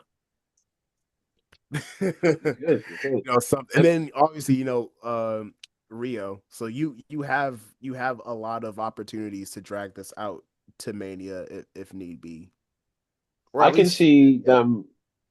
I can see them booking Rio versus the Kabuki Warriors for the tag titles at the Rumble, and that being like the first yeah, of that the being feuds the that they knock out. catalyst. Yeah, Yeah, until we get the Fatal Five Way or whatever at Mania. a bald fraud making a tornado tag match. Honestly, make it a Um, ladder match. Yeah, yeah, I was gonna say that should be a TLC match if anything. That should be the ladder tornado match. TLC match. Let's go. Um, do we want to talk about this? Actually, yeah, we kind of have to. It was the main event. So LA Knight and Logan Paul happened. We've seen this member division against LA Knight main event so many fucking times. It was another typical match. But the only thing that really like had it fucked up, they practically killed LA Knight, man. Yeah. Send that nigga to the shadow realm. Dude. On tsunami on So top of a car, first, bro. Reheating Jay's nachos. it's insane, but also that's insanely funny that you said that. But no, also it's a thing of like we it's a thing of like we got to see the Masked Man again, right? Like Masked Man gives a stomp to LA Knight, knocks him out, blah blah blah. Logan gets the win. Then they are literally carrying this man to the back when Bronson Reed decides to go, nope, and they're very clearly writing him off TV. So how long do we think he's going to be gone? I think until Rumble. I think indefinitely. I think Papa H is upset about him grabbing the sign, Yeah. and I think we don't see him back for a long bit. If not ever. I don't know when his contract is up, but I think I saw that it's fairly soon. I You would think they're going love to for give him the Ricochet like treatment? I hope not. I hope not either, but I can see it. I mean, he's not doing much. He hasn't done anything besides just beat the fuck up for the last couple of months. Yeah. I'm not gonna And lie, this, man. If if they give LA Knight the Ricochet treatment, LA call Tony Khan immediately. Immediately. I don't know how much you like death matches, but we will put you in a segment with Kenny Omega the next week. yeah, Oh man, Might as dude, well. that they be doing him so. Oh, they be doing LA Knight so fucking dirty, dog. Like after all this, I need like Chamber or Rumble. He has to win one of those. Like he needs some type of momentum at this point because it's getting bleak being a Honestly, fan of LA Knight right now. I would have him finally win Money in the Bank Yeah. yeah. because I feel Has he like never won? Has he never won Money in the Bank before? no, never. Yeah. No, He's he been in should. He like should. four. Give him the case. He was a favorite for like the last 2 years. I think 2 3 years too. Yeah, I was gonna say if it was up to me, he would have won 2024, but Drew McIntyre won that one, right? Or was it? Hmm. Yeah, Drew. yeah, Drew won that shit and then cashed it in like literally the same night. Did he was he successful in cashing in? No. No, CM Punk fucked it up. Oh damn. Yeah, As that was someone during says, the Punk. via That was cash during in. the Punk McIntyre feud. Damn. They be Yeah, hoeing McIntyre too, bro. they definitely do be holding McIntyre because oh my God, if you give him another undisputed title shot, and that motherfucker loses. Another person Win who what, like five Cody v McIntyre matches that McIntyre has taken L's in. again, another person who, if it was up to me, they should be calling Tony Khan immediately. Drew Galloway would be showing up at All In 2026 immediately. Yo, All right. Real quick, because I am trying to speed run through the rest of this real quick. Some of the highlights from NXT this week. So we got Kehlani Jordan versus Jordan Grace, and I love how on the rundown it literally says Jordan Jordan Grace. Grace. That was very funny.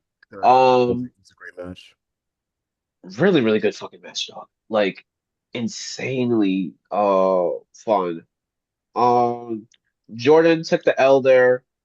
I don't know what their long-term plan is for Jordan, which is so funny because literally if you had asked me Yeah. 4 or 5 months ago, it would have been the complete opposite. I would have seen the long-term plan for Jordan Grace, but I would have not seen the long-term plan for Kaylani. So I find it Yeah, very I funny. don't see the long term plan either. It feels like they're waiting for her to be called up, but they've been waiting for her to be called up for like 6 7 months. Not a fucking me. But yeah, that's funny as hell. Um Shiloh Hill made his debut against Lexus King. Really enjoyed the match. Love to see Shiloh got the win. I'm not gonna lie, we didn't get a chance to talk about this at all during the break. As someone who's been watching Shiloh since he showed up on season 1 of LFG, I do not like the promo segments. I think it's a weird way of introducing his character. The presentation is very off. He Very honestly good. should have just showed up he honestly should have just showed up black mask. Or if you wanted to include the hacker aspect into it, even though this was a horrible fucking angle, Sears, do you remember the anonymous GM? Yeah. if they wanted to Yeah, do something like that, where NXT, if they wanted to do something like that, where NXT Anonymous, because they keep doing the Yeah, NXT they Anonymous keep doing that. segments. That should have been him. That should have been the big reveal that it was him the whole time. Yeah, like if they mhm. wanted to reveal Shiloh Hill as NXT Anonymous, and then that's how he debuts, and then he just ends up wrecking everyone in the mid card on NXT, would have been so cool with it. But Yeah. I feel like there's so much that was left there. But hey, whatever. It's I like probably the fact that he got the win over Lexus King. Go ahead. the promos were hella weird. Like his last one, he was like hello princess and like that in that uh, mean way. And I wasn't even paying attention to it. But when I heard that, I was like, what the hell? I was so confused. And I'm not and already the video myself. Yeah, and so the thing is like I get he's losing momentum very quickly for someone that just debuted, but I see so much potential in him because of the fact of I know that I think he could be really strong in ring as a big man, but he could also be some really dope like Mick Foley-esque character work because of how he's able to switch between him being this incredibly smart kid to just wanting to be a dude that just wants to beat the hell out of people. So I think there's a lot that can be said there as far as a gimmick. Now, um, we also had Sol Ruka versus Ren Sinclair because Sol Ruka decided to inherit the beef and say, "Hey, you talked about my homegirl? Fuck it, Ren, we up." That was the easy dub for Sol Very easy Ruka, done. but it seems like they're not pulling the trigger on the split because they made up with Zarya right after the fact. So what again, this is another situation of what the fuck is the long term goal? I like the fact that I'm being kept on my toes and I don't know what the fuck is going on, but what the fuck is the long term goal? Because Oh, it seemed like, oh, sorry. I'm like, Sorry. oh, I think the way to do it, they just had a breakup of Tatum and Izzy. You can't have Hmm. too many breakups all at the same time. And That's fair. I think they're going to wait closer to Mania season to do it. Hmm. Maybe have the them and uh, Win and Faye in a tag match. They lose, and that should have class a bit more. But I think too soon from the Tatum and Izzy breakup. That's fair. That's fair. I'm not mad at that. But my thing is like, oh man, waiting until Stand and Deliver. I guess if they play it right, I'll be fine with it.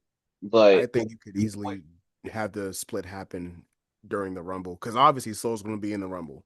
Like she has a match with Bailey this Saturday. Like she has crazy movement. She's going to be in the Rumble, and I feel like at this point, as far as NXT talent goes, Zarya could also be making a Rumble appearance as well. So you could even have a full final split happen during the Rumble, and that's when you have Soul permanently move up to main roster right after, and then Zarya sort of back in NXT, rejected like, oh, my girlfriend left me. She betrayed me. You could play it like that. I Mhm. don't think we'll drag it out too much longer. Like I understand the whole like you don't want too many breakups happening at the same time, but this has been way more long gestating than the Tatum Izzy thing. So I feel like there isn't much of an overlap, and plus the relationships are different. Like Yeah, Izzy and Tatum was more friendship, and this is two lesbian girlfriends getting mad at each other. You know what I'm saying? So I feel like the dynamics are completely different. So you can still have the split, but not have it like sort of step on the toes of another.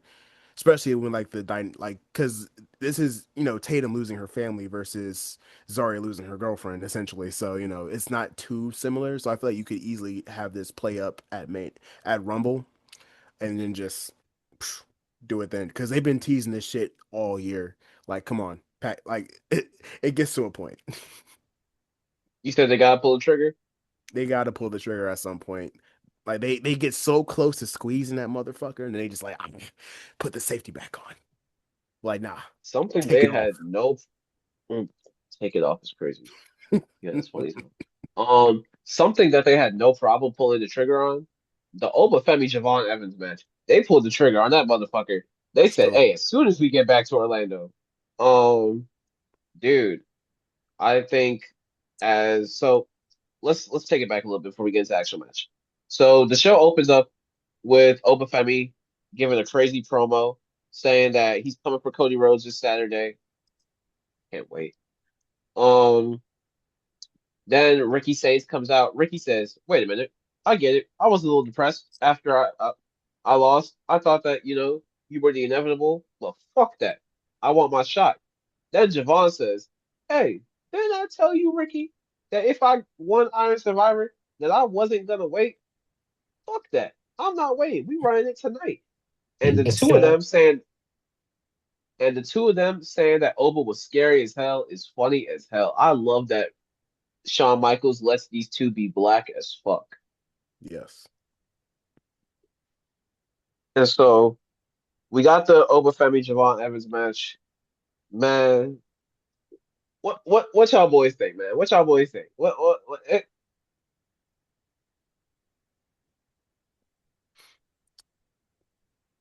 put that belt on Javon already. good. Man, Javon Evans NXT champion 2026.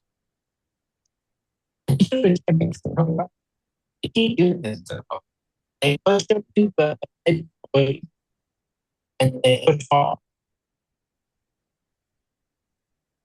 for social status. He get big in people, but he is being well. Be for his experiment. Like he is not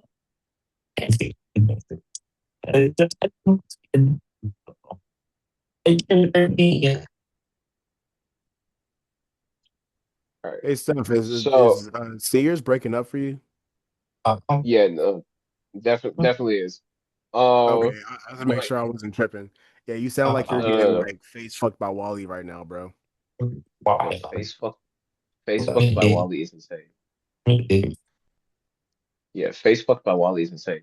But I was able to pick up what he said. So just to summarize for anyone that's listening.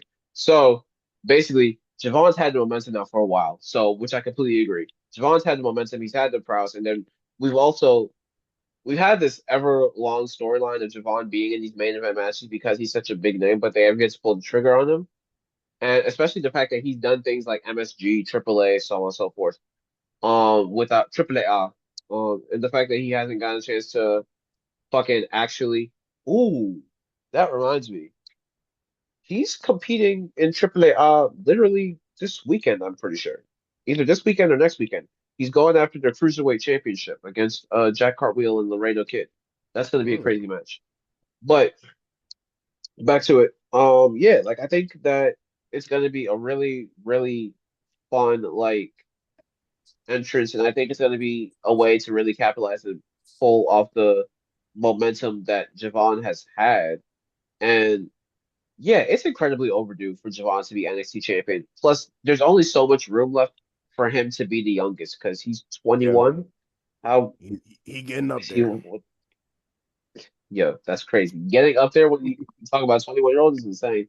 But let me see what the youngest I believe he's 22. I think he's 22 now. NXT champ. No, I'm trying to see what the youngest NXT champion is so I can see how much longer they got to pull the trigger on him. Was it what I know for the I don't know who it is for the men. I think the women is still isn't it still Roxanne. Yeah, Yeah, it is. And the the youngest for the men men. was the youngest for the men was Bo Dallas, who was 30, 23. So he has like a year left. Yeah. So hopefully, Oh in the shit. next couple of weeks, No, actually, Mike, for the women, the youngest was Paige. She was 20 when uh, she won it. Oh shit. Javon's still 21. Okay, he got time, but still like Rocket. Yeah, Yeah. with the push he's getting too, like it's kind of crazy that like he's not already champion. Right. Am I Um, better? Am I better now? yeah, Yeah, yeah, he, you're great. You're great. Okay. Dude, but I was 100% with you, which I think was kind of the point that you were making when you were getting cut out. Like the fact that he's done MSG, the fact that he's done AAA, like the fact that he's done all these things, like he, yeah, he should have had the belt. Imagine if he had had the belt and he was in the tournament and doing all these things. Mm-hmm. Like, and honestly, they keep like almost fixing the trigger on him, but it's just like I was saying when I was sounding like a robot. They put him the edge of glory to the highest peak, and then he just shove him off for something better. Ricky Saints winning the belt. Ricky Saints turning heel. And returned, all this stuff. Like they keep doing this to him, and at some point you're gonna say they're not doing it or do it. Like it's Yeah, like Dolph Ziggler. It's like honestly, he's the modern day Dolph Ziggler right now, unfortunately. And he can change it. They modern can day, change it. not modern day Dolph. I mean, it wasn't the same case with him, right? They kept putting him in it. He wasn't getting Yeah, that. He barely got got the shot. Literally, his character was it should have been me. yeah, no, that's true. And then Dolph won his first world heavyweight championship by cash in, right? He didn't actually win it through a match. I know he won his Via second, cash in. I think. Yo, Actively, I Charlotte's still think. funny as hell. Charlotte Flair is fuck for that. Hmm. But yeah, let me fact check that real quick. But yeah, either way, like I see the point that you're trying to make. I think Um, I think the Eagles' first title was like a weird like mixed tag match. It was a weird scenario with Edge nah, with Vicky as a GM. Dolph's first real world heavyweight championship win was in 2013 when he cashed in his money to bank on Alberto Del Rio. The one you're talking about was the one where Vicky gave him the belt before he lost it to Edge literally that same night. Do they don't count that? I guess. Okay, but yeah, Yeah, I don't think so. that's fine. The things that they were doing back then. Anyway, yeah, so you talked about Ricky turning heel, which we have to talk about because that's it. It seems so random to pull the trigger on. It's very random. Hmm. Like, I I don't mean, understand what made. Go ahead. I was gonna say he's a good heel. I don't know if you guys watch him in AEW, but like No, yeah, Ricky Sainz as a heel is a fun time. But I agree. He was like at his peak as a face from NXT. So I don't know why the sudden I don't I know why think the they sudden just. tone. I think the long-term feud around the men's NXT championship is probably going to be Ricky versus Javon for it. So they need someone to turn heel. And who's the more popular face right now? You're not going to tell me Ricky's the more popular face than Javon. That's fair. I also think that Trick is about to leave, and they need a new top heel to be there. Yeah, I think, I can see them yeah. needing a main event heel. I wouldn't be surprised if I'm actually very happy that you brought up Trick because I was thinking about this like a couple nights ago. I'm not sure if you guys saw on Trick's IG, but NXT Live is doing a South Carolina stop. I think in either next weekend or something like that, or maybe this weekend. And Trick seemed like really, really, really enthused in the promo, not just because it's his hometown, but it seemed like it was a little bit extra. So I'm like, hopefully, maybe that's like his last live event before he shows up and becomes main roster at the Rumble or something. Hmm. But I guess we'll have to wait and see.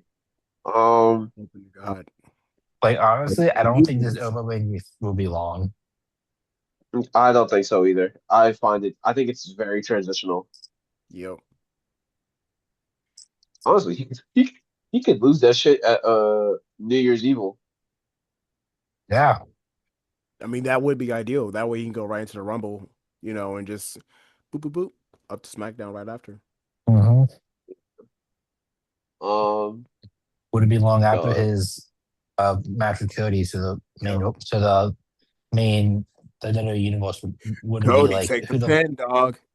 yeah, but the universe would Yeah, know who he is. So yeah, for sure.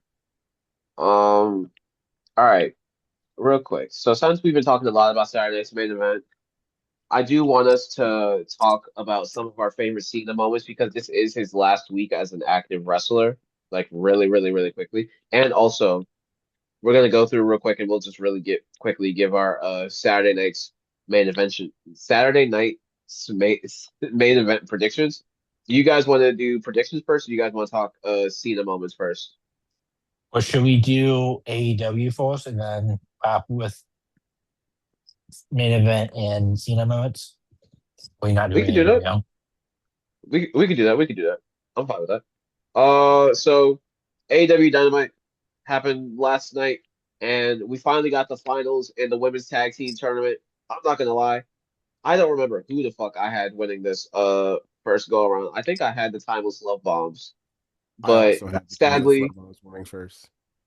you did. Yeah. Sadly, our parlay did not hit. But My also, parlay wasn't kind even of happy that it close. didn't. Kind of happy that it did. Yeah, you thought that Tay Mello and Anna Jay were gonna win. You tell me that the fourth female team to form in AEW wasn't the favorite to win. Dude, I completely get it, but also given the tag team success this year from Bandito, I had a feeling it was going to be a makeshift team. I I wanted. Listen, I'm all for. I'm a fan of homegrown. I'm a Mhm. fan of Anna Jay. Like Yeah. they've been putting in work. They to me it was like a big. It was like a Bailey Shasta situation to me. It was like they were like the driving force to full attack titles. They should have won. Yeah, no, I'm not mad at the thought of it at all. And I definitely think that they're going to get a reign. I just wasn't sure about the first. But um Well, I yeah, the think it. Babes of Wrath ended up winning. Harley Cameron and Great Willow finish. Nightingale going up against Tony and Mina. Hey, as a resident Mina stan, Mike, how did you feel about your girl taking the loss? They've been beating Mina's ass for a good minute, man. Like she got her ass, literally, she got her ass like berserked in during the blood and guts match. Literally had Tony like restrained while they beating her ass. Like she just like Mina, baby, fight back, please, fight back. They Yeah, be on her actually. head every single time that she show up, bro, and she'd be so happy to be there. But like, come on, fight back, please. But I'm still very happy with the way the match ended. I do think that Willow and Harley as the inaugural Inaugural. words, yeah, them as the inaugural tag champs, definitely the right call because Willow has needed a belt for a very long time. I For do sure, for think sure. that you can do a lot with like with feuds as far as like throwing timeless love bombs into the mix there. And even then, like the Sisters of Sin, I think you can do a lot. Like the whole tag division, you can do so much within AEW. So like they have like gas to go like the distance. Mhm. Yeah. But like Mina, Let's see please, what you, maybe, please, stop getting your ass uh, beat. that's funny. So, Sears, what you think of the match, man? I mean, it was a good match. I mean, I, I was kind of put off by the fact that like they had like two face teams going at each other. Yeah, Like Yeah. like it felt kind of off to me. I feel like if they would have planned the bracket better, it could have been a good like they couldn't have won like one of the rivalries they were pushing. Again, I think Hmm. Taylor should have won. I think they got robbed. Done dirty so hard because Aaron J's contract supposed to be up soon, and there's a strong belief that she's going to NXT. Please God, let it happen. wouldn't be mad about that, especially with all the When call ups that should be happening soon. would Or not be expected soon. upset. But like, I mean, I'm glad that Tony Storm didn't win, just because she just came off Hmm. that Maso one with the women's world Yeah. title. He didn't need to be Yeah. right back into a title picture with a belt. Like, I think the Babes of Wrath were a good fourth team to establish the belts. Well, they might pick the win. No, but I think they're good champions. All right. And then going on with the Continental Classic, we had Jack Perry versus Kazuchika Okada. Dude, this wasn't a squash match, but it was pretty damn fucking close. There was not one moment in this match where I thought that Jack Perry was actually going to get the dub. Um, and it's so crazy because this is Jack Perry's first like singles match in like a year and a half or something like that. Now, as a CM Punk fan, watching Jack Perry get his ass beat, I love it. I love it. However, I also I hate to admit it. Actually, I don't hate to admit it. I don't I have no malice against this man. But Jack Perry can hoop. So I wanted to see him get a little bit more offense, and that was really like my only critique about the match. But I also get it. Okada is literally the champion that this tournament is kind of centered around. So Okada has to be the one looking dominant. My whole thing is it was so random after the match when Don Callis comes into the ring and decides to offer Jack Perry a spot in the Don Callis family. Now I get it. There's more members in that motherfucking family than Wu-Tang. But what the fuck are we doing?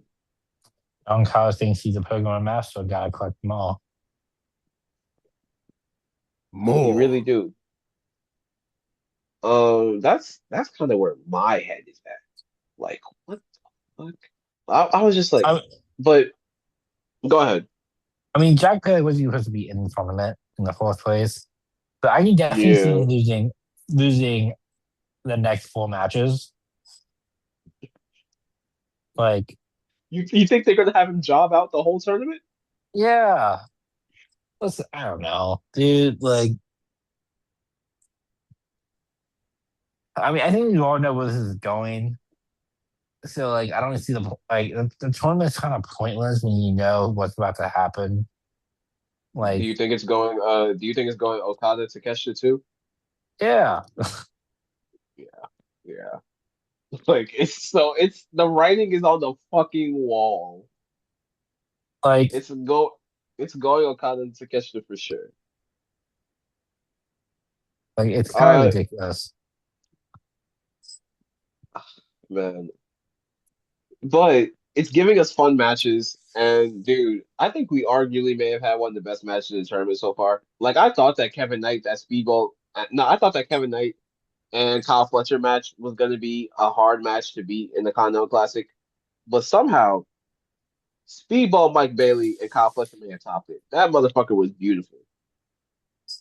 That like we were talking about Kendall Gray with the graphs earlier. These were two technicians, like legit technicians. Obviously Speedball having the background in all these martial arts, judo, taekwondo, karate, and then Kyle Fletcher just being like a mat wrestler who has run around with the likes of like Osprey, Dragonov, and things of that nature. He's someone who is insanely technical as well. But Sears, because I don't think Mike watched the match, but Sears, what did you think? Honestly, I didn't watch it either. There was more my week has been chaotic, That's fair. so I had no time to do anything that I enjoy. I got you. But Um, go ahead.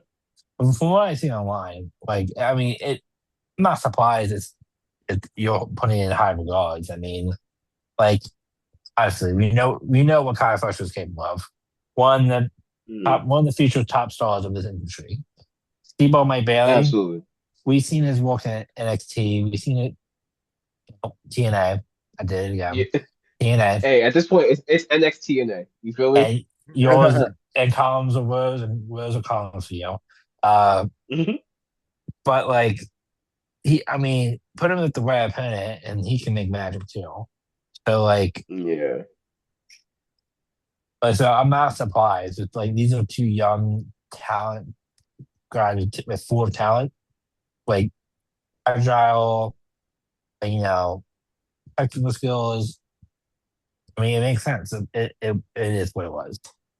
What it was. and speaking of things that just make sense, Samoa Joe ended up retaining the AEW Men's World Championship against Eddie Kingston. We didn't get a chance to talk about this on mic because let me tell you how this build went. The whole build happened from the time we didn't pop, from the time that we said, "Hey, we're taking a break." That was supposed to be a week. We took Mm-hmm. 2 weeks, and then all of a sudden the match had happened, and Eddie Kingston lost. That tells you how Yeah. short of a build this was. It was so very random that I was like, "What the fuck are we doing here?" I dead ass. You can ask Sears. I dead ass went in our top group chat. And I said, "Hey, did I miss an episode? Did I miss a whole plot line? Is there something I need to watch? Because why did he randomly get a title shot so quickly?" For context, But like for context, go I ahead. haven't been on the podcast for about a month at this rate before today, and the other time I was on the podcast, literally, Eddie Casey wasn't even messing with Samoa Joe. Like no interaction besides that one trip 6 man tags. Yo. And so I thought it was all very random. So I was like, okay, this has got to be an easy chalk up for Samoa Joe because I think the long term goal is either I don't think Hangman's gonna get it back, but I think that Swerve is gonna be the one to take the belt off of Swerve is Mm. gonna be the one to take the belt off of Samoa Joe, and then as soon as Swerve gets the belt, we have to remember MJF still has a contract. MJF's gonna cash in the contract. Mm. I think that's the long term. Okay. Do we see it at World's End? Because that is December 27th. Who knows? Honestly, I think there's enough history built there that you don't need that quick of a build between a Joe and Swerve match. You could book it because they got like what 2, 3 weeks. You you Yeah. could book it, or if you want, actually no, yeah, you could do it. Give them two promo segments, have the match on the 27th, then have MJF come back, have MJF start the new year as your AEW Men's World Champion. I think that's a great way to go about it. Yeah. I mean, Yeah, honestly, they've been bidding up anyway, so it's like it's not like it wouldn't be hard to do it at all. yeah, no. All right. Do we want to close off with the Saturday Night's main event predictions and then Cena matches, or do we want to flip flop Cena moments and then predictions? I think it's correct to end with Cena moments. Yeah. All right. So the card for Saturday's main event this week is Oba Femi versus Cody Rhodes, Sol Ruka versus Bailey, Javon Evans and Leon Slater against Dragon Lee and AJ Styles, and then of course John Cena in his last match, my goat, against Gunther. So let's start with the Bailey and Sol Ruka match. We got Bailey or we got Sol? With the way they've been treating Bailey lately, I feel like they're going to give the dub to Soul. So I'm going to put my money on Soul Ruka. I agree with Sarika, but I think it's because out of all the matches between NXT and main roster, this one is the most, like this is the most obvious one that NXT will win. Yeah, I think that especially seeing as how Bailey loves putting over young talent, Sol Mm-hmm. Ruka's gonna win this one.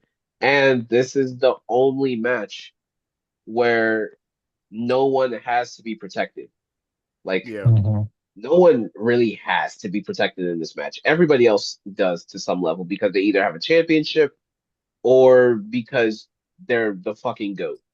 You feel me? So Yeah, this match kind of, I won't say it has no stakes, but it has relatively low stakes compared to the other ones. So you can really go either way. yeah, and besides, it's meant to be. There are a bunch of exhibition matches. But moving on to the next one. Leon Slayer and Javon Evans against AJ Styles and Dragon Lee. Honestly, I could see this going either way, and I'm fine with that. Is this a title match or is this just a regular exhibition match? Exhibition, So no title on the line? no title on the line. Javon to the moon, baby.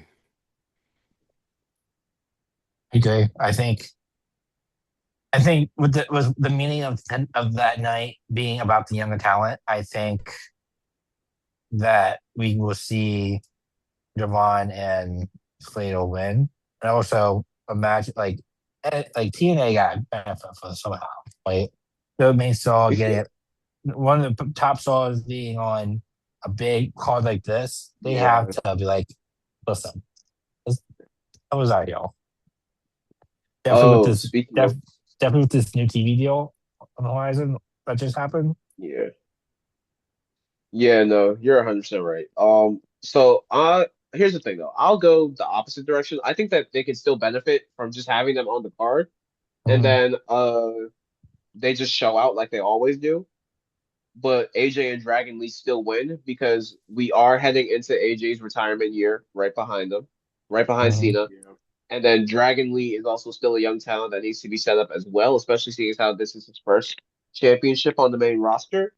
But um, I did want to ask, did anyone see on the timeline the wrestling Twitter being like, "Oh my God, they pulled Leon from the independent show so that way he could show up on Saturday night's main event. This is pure and very obvious contract tampering." Now, let me say that. Let me say, I 100% understand and see why people are saying this. Do I agree? Kinda. But as someone who benefits from this, because I went to the fourth rope show over our little break, and he pulled out of that one because I assumed he was either resting or he was doing some TNA stuff or was prepping for a WWE NXT appearance. And I was like, damn, I don't get to see Leon Slater again because I hadn't seen him since Emergence. And then when this was revealed, I was so happy.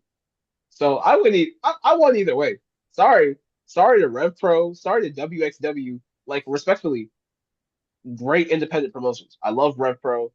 But if you get the chance to be on John Cena's final match card, you're Oh yeah, taking that shit. You're taking that shit. There's against no, against AJ Styles.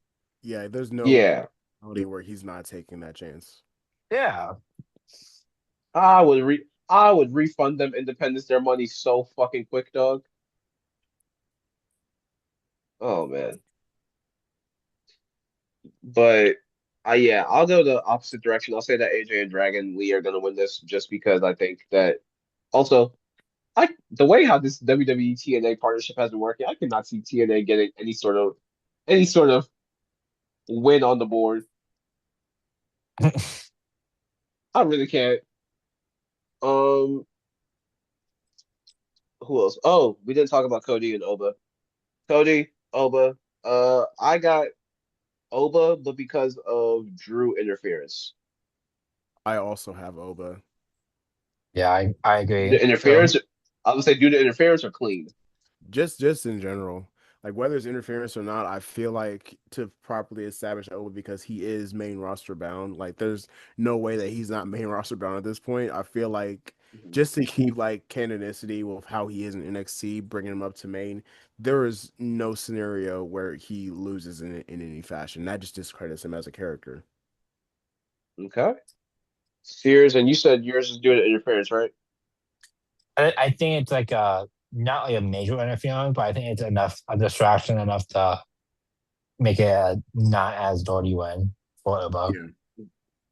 Got it. Like it's a Drew's on the apron thing, and Yeah, Cody's like too he just focused shows on up. the Or like Drew yeah, McIntyre when music plays, yeah. Drew steals the Um, belt. Something mean like something just to distract Cody. that's fair. And then the never seen 17, my motherfucking goat, Jonathan Anthony Felix Cena from West Newbury, Massachusetts, or Gunther, the Ring General. You know who I'm rocking with.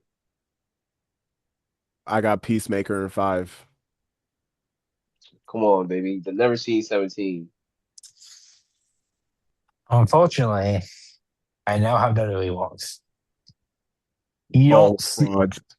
you don't see a legend going out on top. That's just not how it works. Gunther lost. Michael's lost. Echo lost. Yeah, Triple H lost. yeah. Like Flair lost even. Like The legends do all go out on their back. legends go out on their back to get back to the business. John Cena, biggest thing about this about Saturday night is about going back to the business. So as much as I hate it, I think the ring general Gunther does win the match. I'm not gonna lie. I'm not mad at that either. I can definitely see that happening. I'm not stupid. This is more so my delusion speaking. I do think that he doesn't quit. I think he passes out. Mm. You think he submits? No, he doesn't submit. He passes out. He doesn't give up. He goes out with never giving up. I could see. Dude, that's gonna be so crazy because imagine watching the post show and then Cena walks out like after just collapsing and says thank you for everyone being there, blah blah blah, blah all that jazz. Damn. Well, I thought I saw that he That would was be that it was emotional. start. I thought I saw that it was starting the show. Was that wrong? It's a rumor. It's Um, not confirmed yet.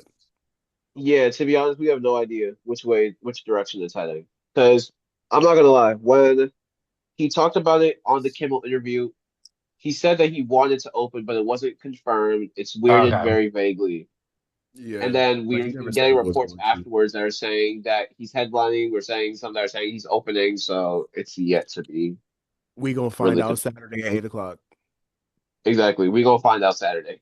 7 o'clock, I think. Um, but Mike, I feel it's only right you start us off since you are our guest. Give us some of your favorite Cena matches as we celebrate our GOAT and his last week as an active wrestler. So I made a list. I made a top three.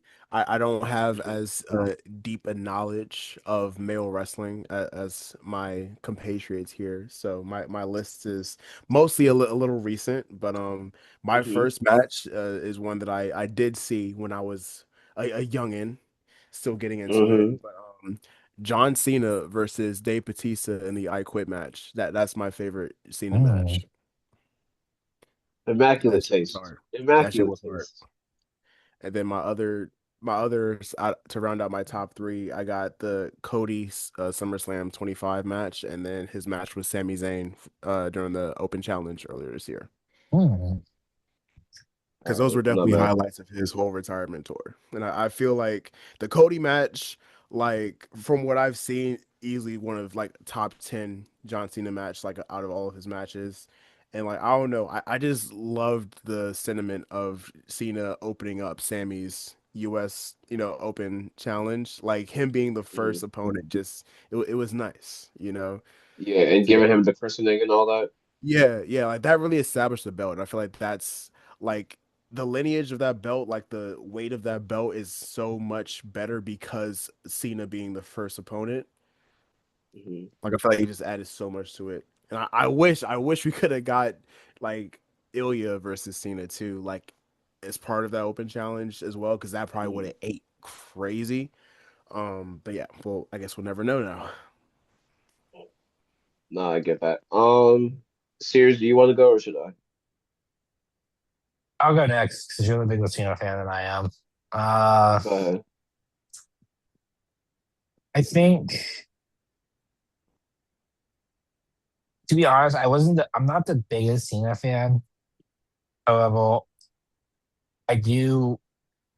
I look at the stories he was part of, and one that always Yeah. comes to mind when I think of like John Cena stories is Mhm. him versus Kane, and I think it was like 2012.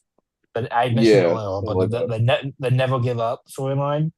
Well, Kane Mm. came back with like the Iron Mask to the intent of making him quit. And he just never did.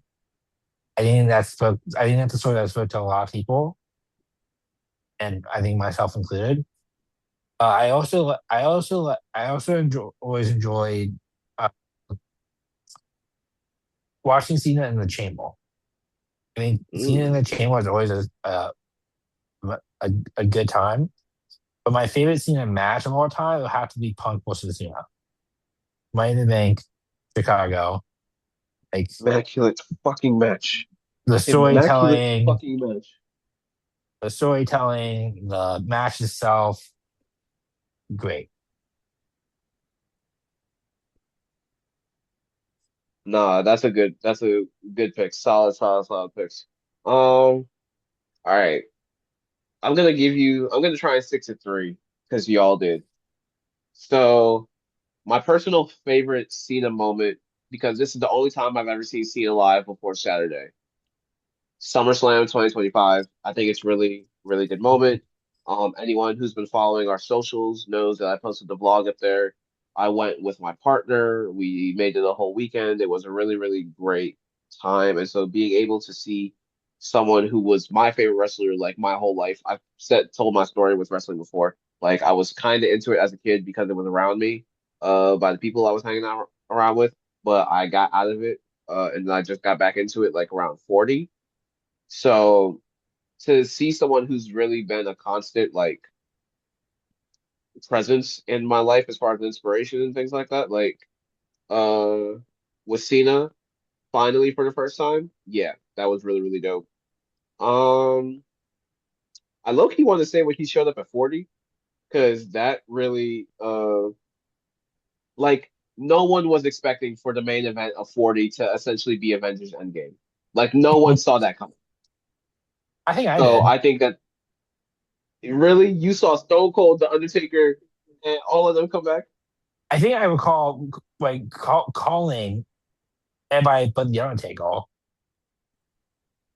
right.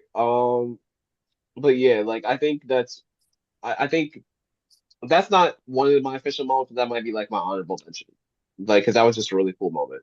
And that was when I really popped and I felt the feeling of like when I was watching wrestling as a kid. That was when I was like, okay, this is something I kind of have to stick with. Um, hey man, that Cena promo battle with Roman, man. Fine speech, kid. Fine Call the speech. promo. It's called a promo. You're gonna have to learn how to do it. That might be a top three Cena moment for me, because oh dude, it's insane. So like I use fine speech in regular conversation to this day. Like that's how iconic that moment is. Um man, and then yeah, number one, it's my favorite match of all time. I'm gonna go with Sears, Punk and Cena, Money in the Bank, which is crazy because it's a match that he loses, but it's so beautiful as a match that, dude, like Mike, if you haven't seen it, please go watch it. Shit is beautiful. I've seen clips. I'm aware. Okay, Yo, you okay, need to okay. watch the match. Yeah, I'm a That I'm a the casual ball match. knower. I'm a casual men's wrestling ball knower. But yeah, man. Dude, like there's so many moments that I could go through, and because even the Authority era of Raw, we were having a discussion about this a couple of weeks ago, like off camera. Everyone talks about how ass that era was. Cena versus the Authority was one of the things that actually made that like era like Mhm. salvageable and things like that.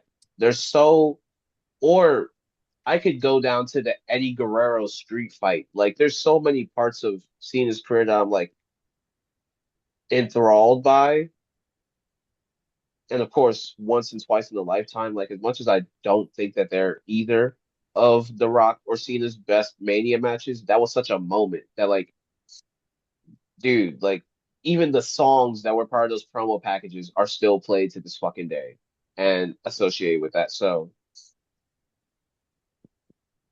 man, don't know. If y'all see me in the vlog for Saturday, shedding some thug tears, don't even worry about it, man. Don't even worry about it. Just know somebody kind of onions in Capital One, bro.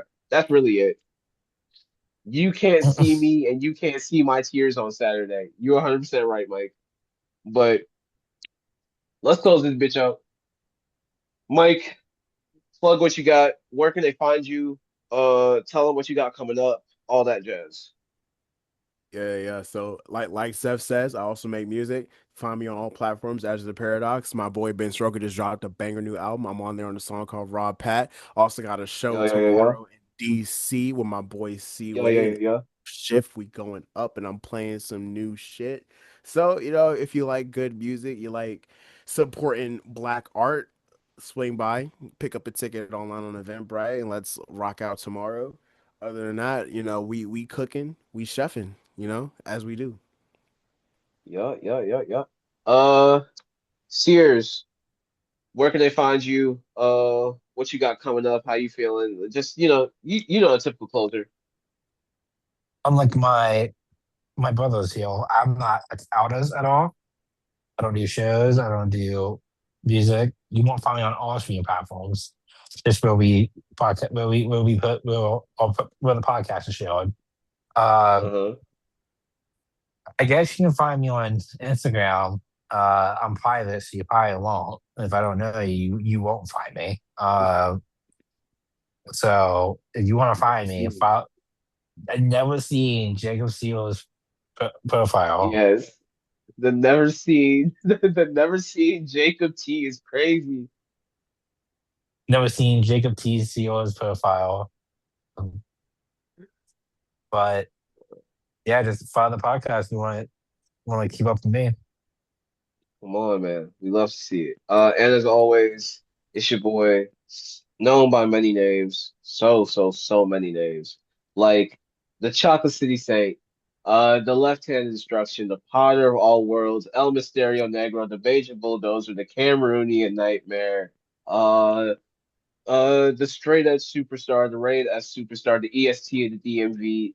It's your boy Steph, Seaway, whatever you want to call me. You guys can follow me at the Seaway Experiment. At just at the Seaway Experiment. That's what we'll do. And then man, follow the pod at Top Row Boys on Instagram, at Top Row Boys Pod on TikTok. Content coming, everything coming. And again, if you see me out in these streets, TRB is in these streets in DC at Saturday night's main event. We Come pull up outside. on us. We outside. We All outside. right. I won't be outside. Yeah. I'll be in my apartment. DC. But gents, like always, we are over the top rope. And Mike, thank you for being our guest this week. My All pleasure. right, deuces, people.